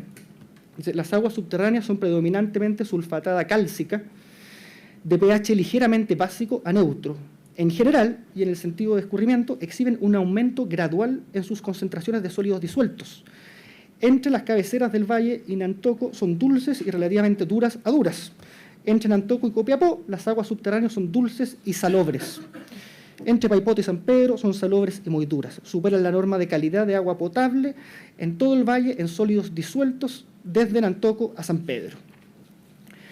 De esta manera, su señoría, parecía ser, de acuerdo a la información en ese momento disponible, que habría ya un problema en la línea de base con la superación respecto de estos parámetros y era muy difícil imputar esta superación en particular a la actividad de la empresa porque los datos, como le he mostrado, eran también contradictorios sobre el aporte que podía estar haciendo la actividad de la empresa a esos aumentos en particular. Por lo tanto, los criterios de urgencia y oportunidad difícilmente pudieron haber sido superados en un caso como este. Este es el mismo entendimiento, como he dicho, que tuvo su señoría ilustre en su momento cuando se le pidió adoptar una medida provisional.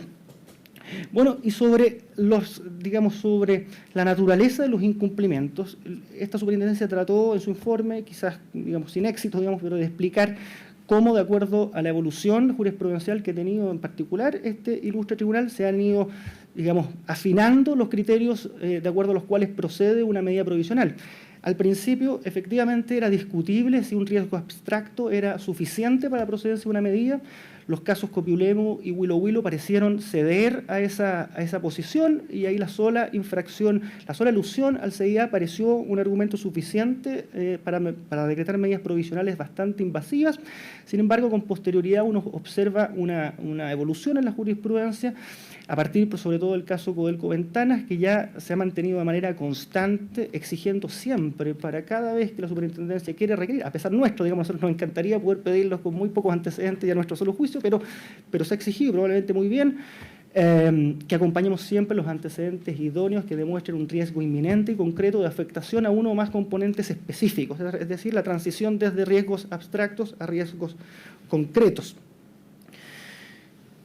Y por eso es que la superintendencia dijo que los antecedentes en que se fundan las infracciones efectivamente dan cuenta de una grave y verosímil situación de incumplimiento ambiental que va a ser ponderada con detalle en la resolución final.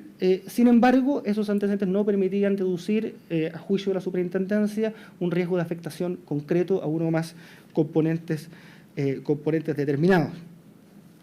Y esta jurisprudencia, su señoría ilustre, ha sido constante, incluso tratándose de proyectos que se encuentran completamente al margen del CIA y que están siendo explotados probablemente de manera clandestina. Es el caso de Minera Española, por supuesto no voy a entrar en detalle respecto al caso, simplemente lo voy a mencionar, pero incluso en ese caso, donde uno tiene una infracción formal severísima, la superintendencia de todas formas tuvo que acompañar antecedentes específicos sobre los riesgos concretos, que podían en un tiempo breve hacerse efectivos sobre uno o más componentes determinados, y así se falló del siguiente modo. Dice la resolución que accedió a las medidas solicitadas por la superintendencia que en cuanto a la inminencia del daño al medio ambiente y la salud de las personas producto de la falta de resolución de calificación ambiental, en opinión de este tribunal, el solo hecho de que un proyecto no haya ingresado al CIA, que es probablemente una de las infracciones más graves en abstracto, el solo hecho de que un proyecto no haya ingresado al CIA no es en sí mismo un motivo suficiente para autorizar el tipo de medida solicitada por la superintendencia, ya que siempre se requerirá acompañar los antecedentes suficientes y idóneos para evaluar si existe un riesgo de daño inminente al medio ambiente o a la salud de las personas en el caso concreto, según lo establecido en el artículo 48 de la LOSMA. También su señoría ilustre ha hecho una serie de consideraciones en distintas sentencias sobre las ocasiones en las que podemos estar frente a un verdadero riesgo inminente y ha sido, receloso en conceder una medida provisional cuando la actividad de fiscalización es muy pretérita respecto de la solicitud. Y así fue el caso de Codelco Ventanas y así fue en su momento en el caso de Portland, donde probablemente con razón el tribunal llamó la atención sobre la inconsistencia entre alegar urgencia y necesidad de una medida invasiva como la paralización o como la suspensión de la autorización versus la fecha en la que se realizó la actividad de fiscalización que constató las infracciones que les sirven de base. Y es apegándonos a ese estándar, que es el estándar vigente en este momento, que la superintendencia no accedió a lo solicitado por los reclamantes sin perjuicio de todas las consideraciones que sean y de todas las facultades que tiene la superintendencia y que se plasmarán en la resolución final del presente procedimiento, de manera que habida cuenta del tiempo transcurrido entre la actividad de fiscalización, la falta de antecedentes adicionales sobre un riesgo concreto y la manera en que ese riesgo se verificaría en un breve plazo, no hacían posible, a juicio de esta superintendencia, presentar ante su señoría ilustre una solicitud que no fuera calificada como de temeraria en ese momento. Y es por todo lo anterior, su señoría ilustre, que solicito que los reclamos de legalidad sean desestimados en todas sus partes con expresa condena en costas. Muchas gracias, todo cuanto quiero decir por hoy. Muchas gracias. Por parte del tercero coadyuvante, por 30 minutos, Cecilia Pina. Sí. Por favor.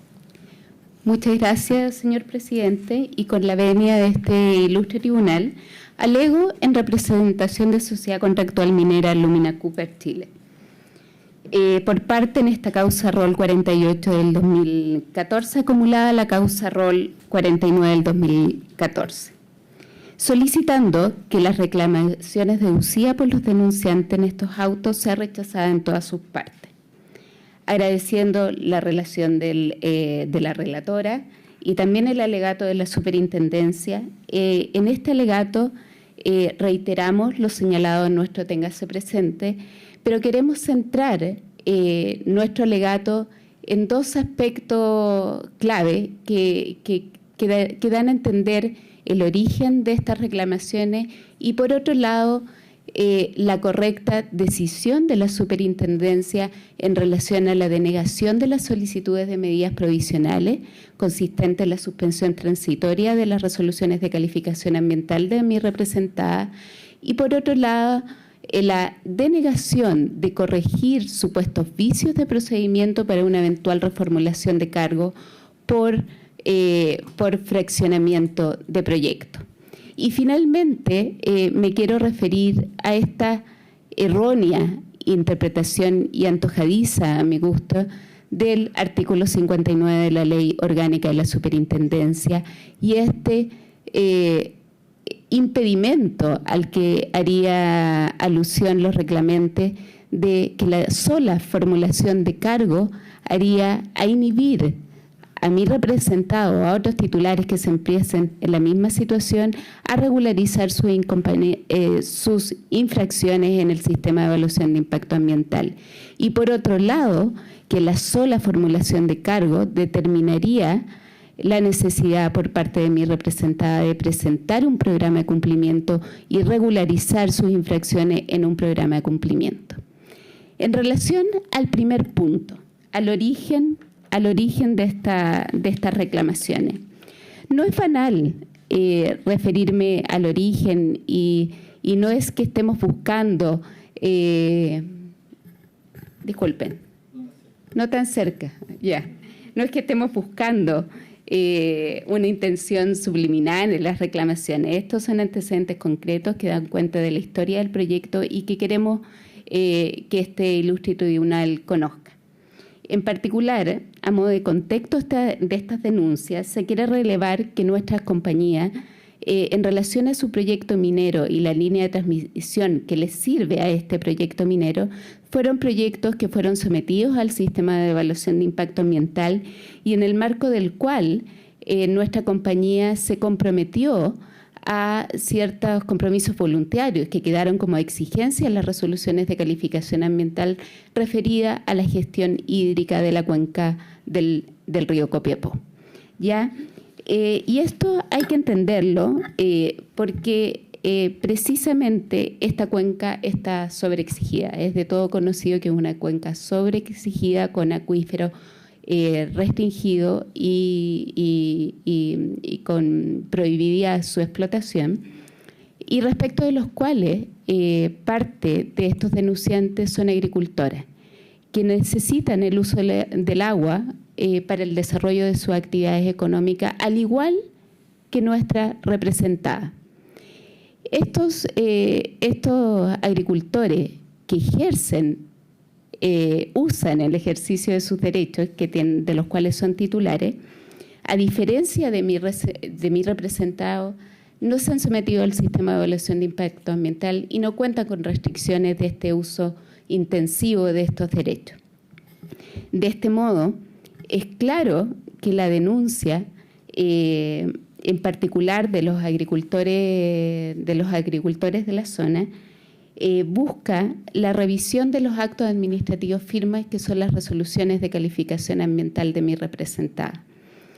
Y no utilizaron las vías que estaban disponibles para ello y que están disponibles de acuerdo a la 19.300, que son las vías ordinarias y extraordinarias de reclamación de las resoluciones de calificación ambiental.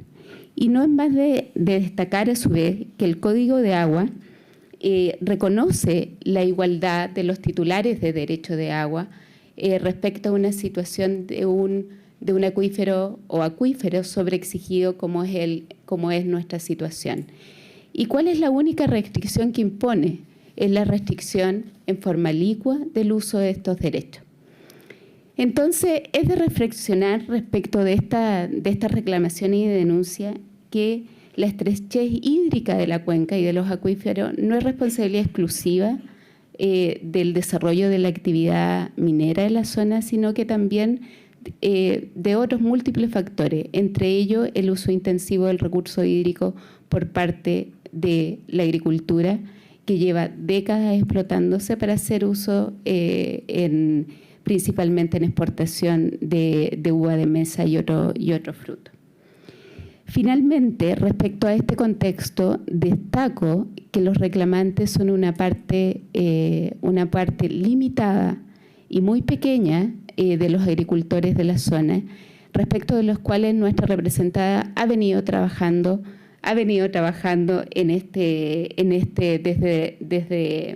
desde el año 2007. Y dentro de este contexto, la minera, junto con la Junta de Vigilancia del río Copiapó, ha llegado al acuerdo de 2 planes de manejo respecto a la gestión hídrica de la cuenca del río Copiapó.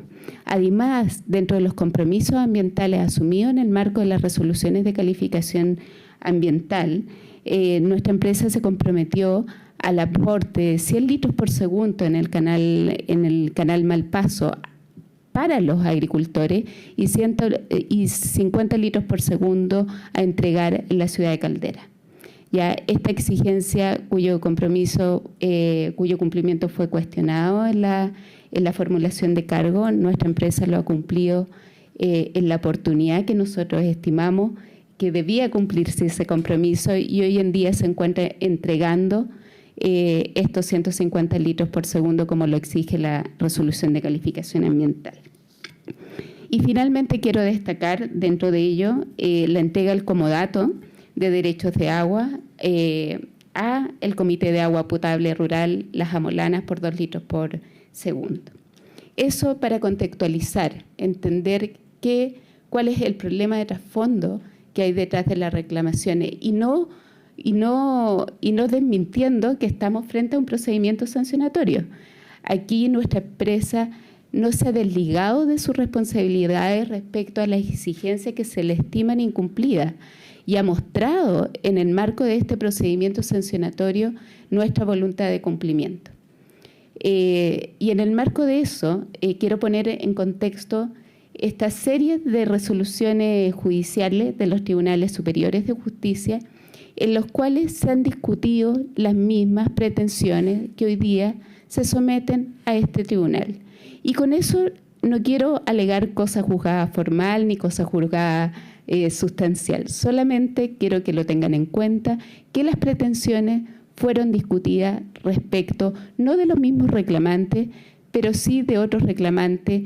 ¿Cuáles pretensiones? El fraccionamiento de proyecto y la afectación en términos de riesgo inminente de los componentes ambientales hídricos y de flora y fauna en el emplazamiento de los proyectos de titularidad de mi representada. Y en esto, a diferencia de lo que señalan los reclamantes, efectivamente, pese a nuestras reclamaciones, refería que no era la instancia en que debían revisarse cuestiones de fraccionamiento de proyectos, nuestros tribunales superiores de justicia se pronunciaron expresamente respecto de esta pretensión, ¿ya?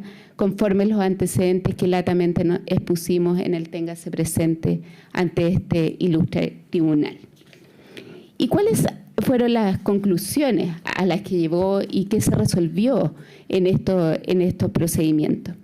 Que los procedimientos de evaluación ambiental de los proyectos de mi representada se han ajustado a la legislación vigente y que, independiente de existir hechos infraccionales que están en conocimiento de la Superintendencia del Medio Ambiente, no se ha generado riesgo en los componentes ambientales relevantes.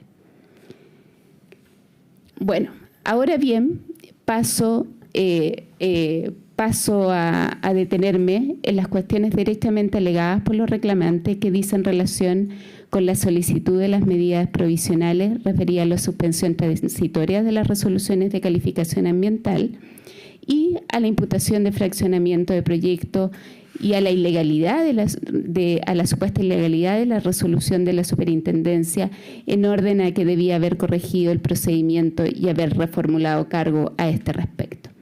En cuanto a la solicitud de medida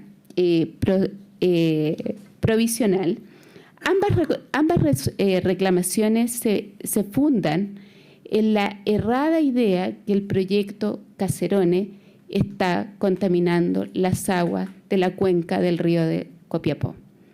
Y por su parte, también errado, parten de la base que las infracciones imputadas al cambio de línea, al cambio del trazado de la línea, han generado un riesgo de daño en los componentes de flora y biodiversidad, principalmente asociado al desierto florido. Ahora paso a descartar esta errada idea.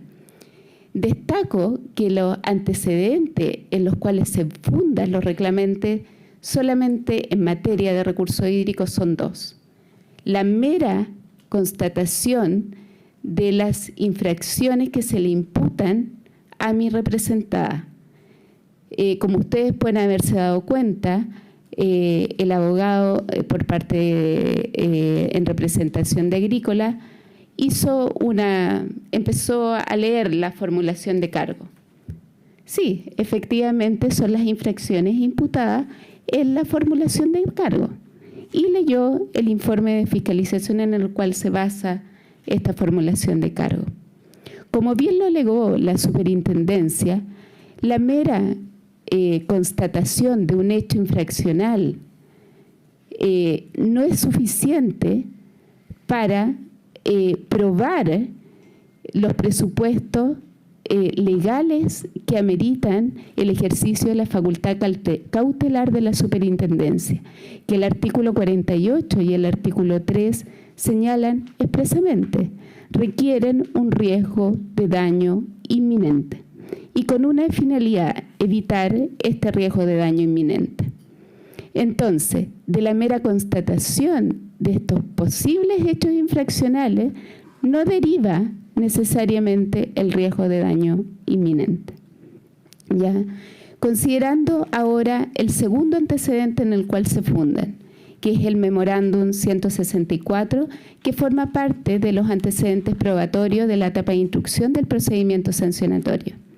Este memorándum nace de una solicitud de la instructora del procedimiento para que analizara los reportes generados por mi representada en compromiso de monitorear la calidad de las aguas asociado a aguas superficiales y subterráneas en el área de influencia del proyecto. Este memorándum, como bien se ha dado cuenta, da cuenta de superaciones de los parámetros de la norma chilena 1333 en los parámetros sulfato, conductividad específica y sólido suspendido. ¿Ya? Estos parámetros, y esto no, yo lo digo fundado en los antecedentes de evaluación, dicen relación con la mala calidad de la línea de base del proyecto. ¿Ya? La línea de base del proyecto en materia de aguas subterráneas está muy por sobre la norma 1333. Y eso no solamente lo dan cuenta los antecedentes de evaluación, sino los antecedentes complementarios de la línea de base y del plan de monitoreo robusto presentado y validados por la autoridad ambiental en el marco del cumplimiento de la RCA. O sea, si se hace una revisión de todos los antecedentes de evaluación y de estos antecedentes complementarios ejecutados en cumplimiento de la resolución de calificación ambiental, se da cuenta que la línea de base del proyecto es de una mala calidad en estos parámetros y que, por lo tanto, la ejecución del proyecto, que durante el 2013 se refirió solamente a la etapa de óxido, no son los causantes de estos niveles asociados a esta calidad histórica. Y en base a eso, este memorándum, que fue respecto del cual nosotros nos hicimos cargo a través de presentación en el procedimiento sancionatorio, en materia de aguas superficiales no da más cuenta de la situación de línea de base y que no ha cambiado con la ejecución del proyecto. En materia de aguas superficiales es una cuestión distinta.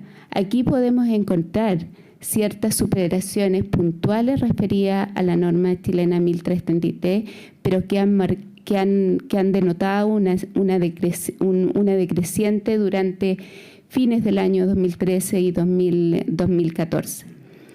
Entonces tenemos que este antecedente no es suficiente en caso alguno para probar este riesgo de daño inminente. Y tenemos que en ese procedimiento sancionatorio se han aportado todos los antecedentes de calidad para desestimar este riesgo. Es parte esencial de nuestra defensa que las infracciones que se nos imputan no han generado riesgo de daño inminente. Y así se puede acreditar en los antecedentes del proceso de evaluación que fueron dispuestos para su conocimiento ante este ilustre tribunal. En relación a la flora y al desierto florido, los reclamantes alegan que se ha producido una suerte de riesgo de daño inminente fundado en el memorándum de la Superintendencia de la División de Fiscalización, que daría cuenta que no se pudo determinar las especies en estado de conservación y el efecto de este cambio de trazado del proyecto. Este memorándum, además de un oficio que citan aislado del procedimiento de evaluación ambiental referido a un oficio de CONAF, que daría cuenta que sería difícil determinar el efecto del cambio de trazado en estos componentes. Aquí no hay más que revisar los antecedentes de evaluación del proyecto que dan cuenta que nuestro titular acreditó el cumplimiento de la normativa y además acreditó que no generó los efectos del artículo 11, letra B, en relación a este componente ambiental. Y en relación al desierto florido, cabe destacar que la línea en su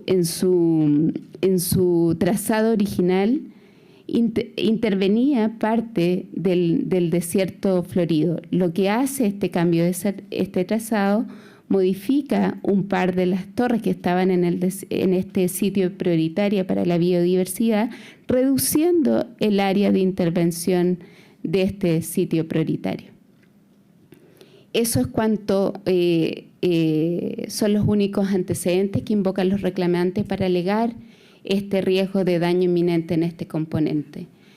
Como podemos dar cuenta, no existen, por lo tanto, en los antecedentes del proceso sancionatorio ni en los aportados por los reclamantes antecedentes que se pueda acreditar este riesgo de daño inminente, que es presupuesto fundamental para la adopción de las medidas provisionales y en particular una medida provisional tan grave como es la suspensión transitoria de las resoluciones de calificación ambiental.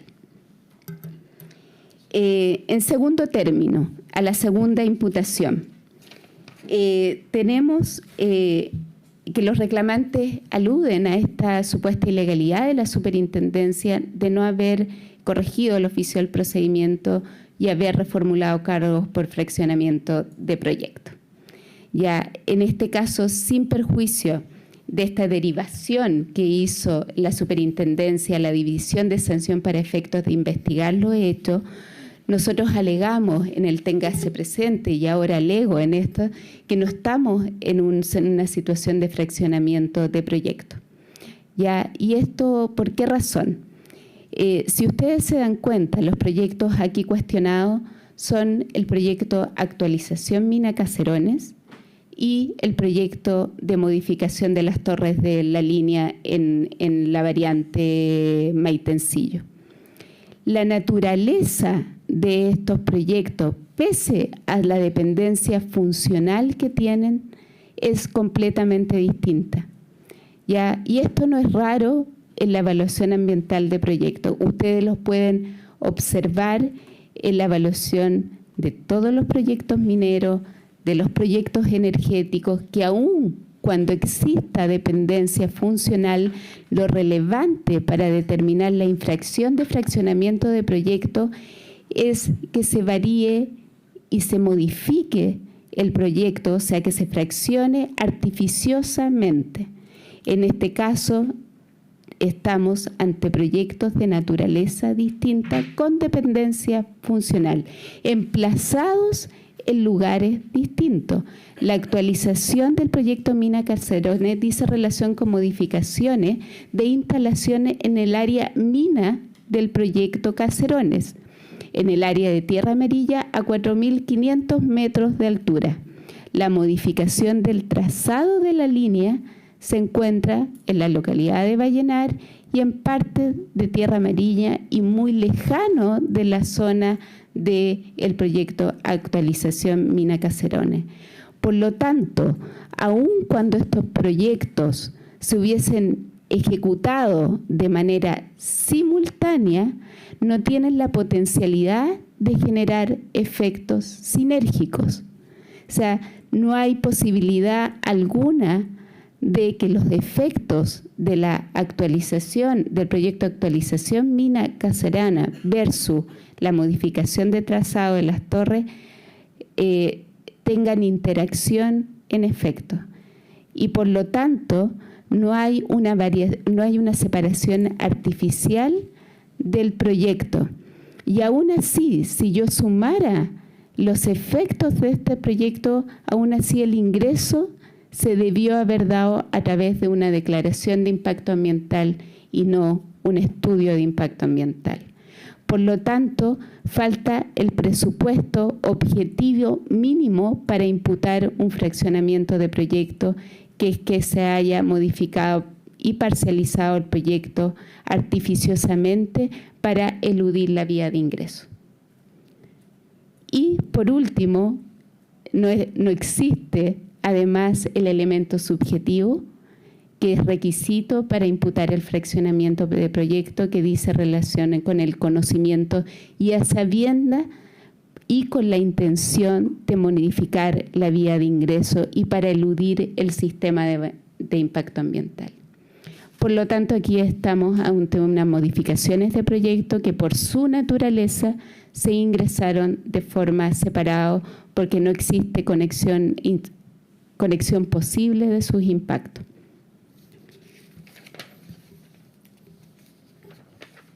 Finalmente, quiero hacerme cargo de la supuesta ilegalidad en que hubiese incurrido la superintendencia y también mi representada, y lo que hubiese dado cuenta de la mala fe que se ha imputado, que mi representada haya regularizado ciertas desviaciones de proyectos a través del ingreso al sistema de evaluación de impacto ambiental. Y aquí hay que considerar que la Ley 19.300 y la Ley 20.417 determinan las competencias de los organismos que tienen facultades autorizatorias, en este caso el Servicio de Evaluación de Impacto Ambiental, y los organismos que tienen facultades fiscalizadoras y sancionatorias. Y estas competencias se mueven en ámbitos completamente distintos. Uno dice en relación con autorizar un proyecto que se somete a su conocimiento de forma de acreditar que no se cumple con la normativa y que no se generan los efectos del artículo 11, o bien que se hacen cargo de los efectos del artículo 11. Y por otro lado, la superintendencia, que tiene la competencia de conocer las infracciones a las resoluciones de calificación ambiental y sancionarlas. Esta separación de competencia no es inhibitoria y el artículo 59, como bien lo explicó mi colega de la superintendencia, el único objeto que tiene es generar un mecanismo de aseguramiento de las competencias de la superintendencia con otros organismos que tienen potestades fiscalizadoras y sancionatorias, de forma que la superintendencia tiene la facultad de requerir que dejen de conocer, requerir la incompetencia del organismo que se aboca al conocimiento de una infracción que es de competencia de la superintendencia, pero no se refiere en ningún caso a los órganos que tienen competencia autorizatoria.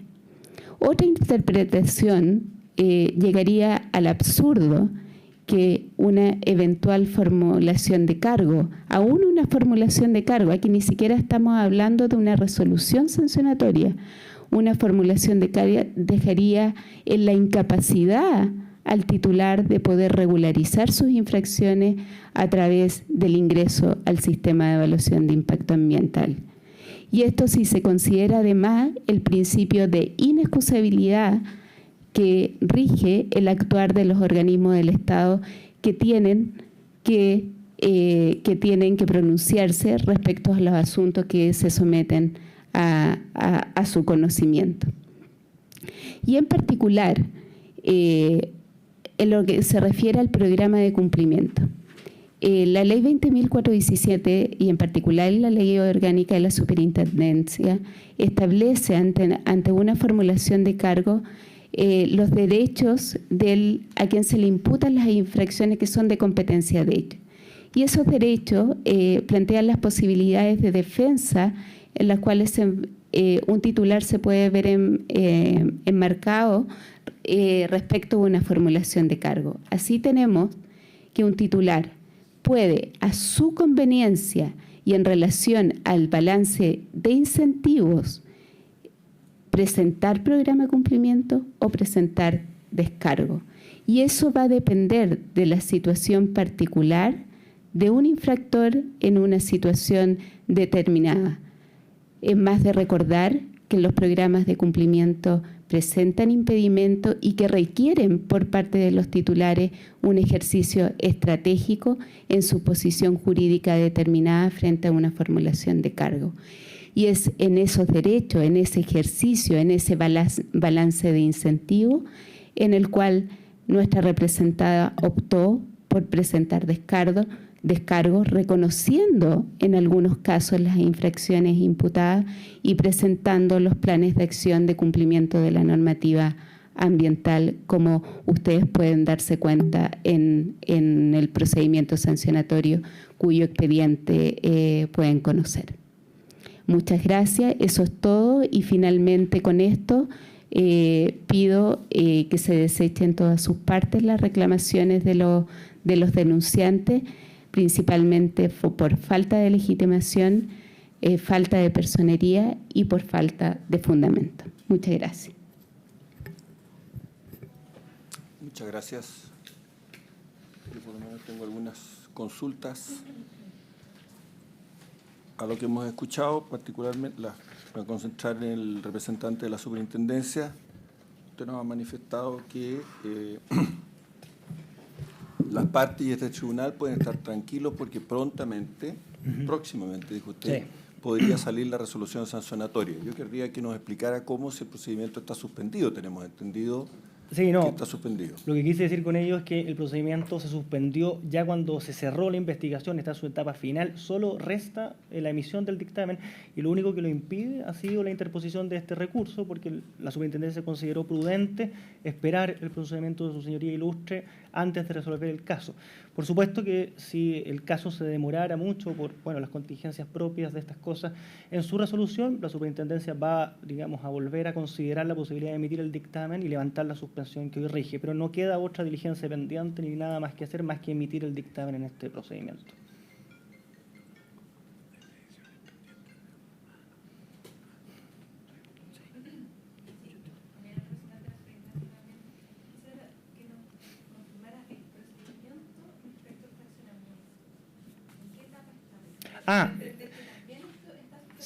No. Sí, lamentablemente en este momento no hay ningún acto administrativo formal en ese procedimiento. Está ya derivado a la jefa de la División de Sanciones y se encuentra dentro de su lista de causas pendientes, pero todavía no hay ningún acto formal de instrucción de ese procedimiento. Está en una etapa de preinstrucción, por así llamarlo. No estoy en condiciones de asegurar cuánto tiempo, digamos, puede tardar, pero va a ser sin duda, digamos, un tiempo breve, y es probable que también esa decisión dependa en parte de lo que se resuelva acá. Es probable, digamos, eso es algo que compete exclusivamente a la jefa de división de desde que se sanciones. derivó hasta acá no hay ningún acto administrativo. No hay, exactamente, Ok, eso sí confirmo. lo puedo... Y al representante de la comunidad Inti... ayudar con el Goya Tata Inti Pueblo, ¿me podría señalar si la comunidad utilizó el régimen recursivo establecido en la 19.300 respecto de las vías que hemos estado comentando? Sí, hasta el momento no, es algo que estaba considerado como posibilidad, pero en su momento cuando se generó la declaración de impacto ambiental, yo en lo personal no estaba en contacto todavía con la comunidad. La verdad es que todavía ni siquiera tenían, entiendo, todavía registrado ante la CONAI los distintas personas, etcétera. Y bueno, lo hicieron, lo terminaron y acá están. Pero de momento, y lo que yo entiendo, en ese momento ni siquiera sabían de los proyectos. Señor presidente. Señor presidente. Perdón, sí. A propósito de su pregunta, yo en el mismo memorándum 164, y refiriéndome a lo que acaba de decir la abogada de la superintendencia, la propia superintendencia dice que está pendiente y a la espera del organismo sectorial competente de la validación oficial de los datos de las mediciones contenidas en el memorándum 164. Yo no sé si eso se ha producido o no, pero eso sería una diligencia que no sabemos cuánto puede demorar y estaría en contra de que esto estaría listo para la resolución final.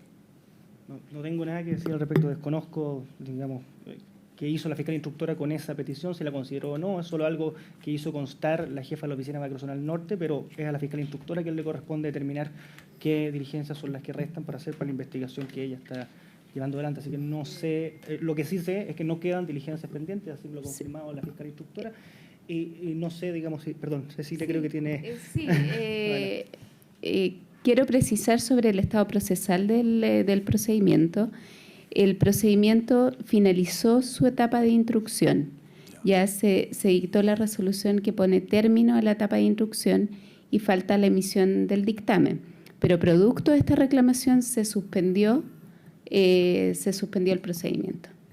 Ya, por lo tanto, en términos de prueba, en la etapa de instrucción eso no es posible. Sería posible en la etapa resolutiva por las facultades del superintendente.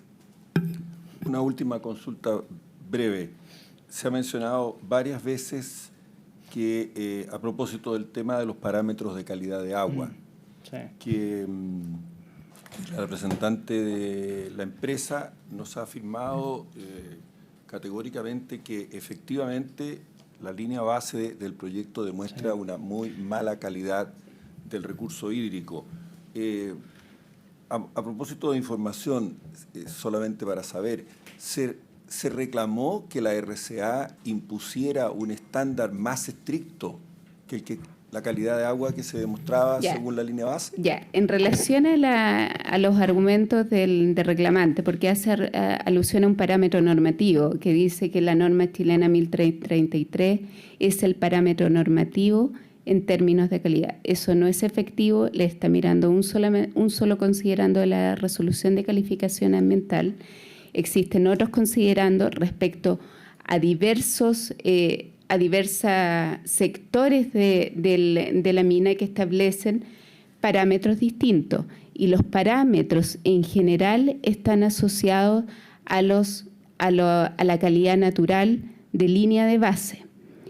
¿Ya? Y esa línea de base fue complementada en virtud del cumplimiento de la misma resolución de calificación ambiental con antecedentes complementarios hidrológicos que fueron aprobados por la Comisión de Evaluación y que también son parte de los antecedentes del proceso de evaluación.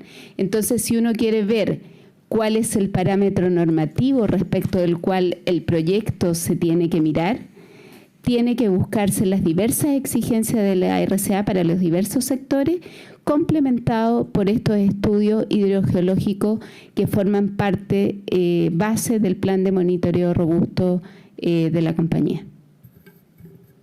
Muchas gracias. Se levanta la sesión.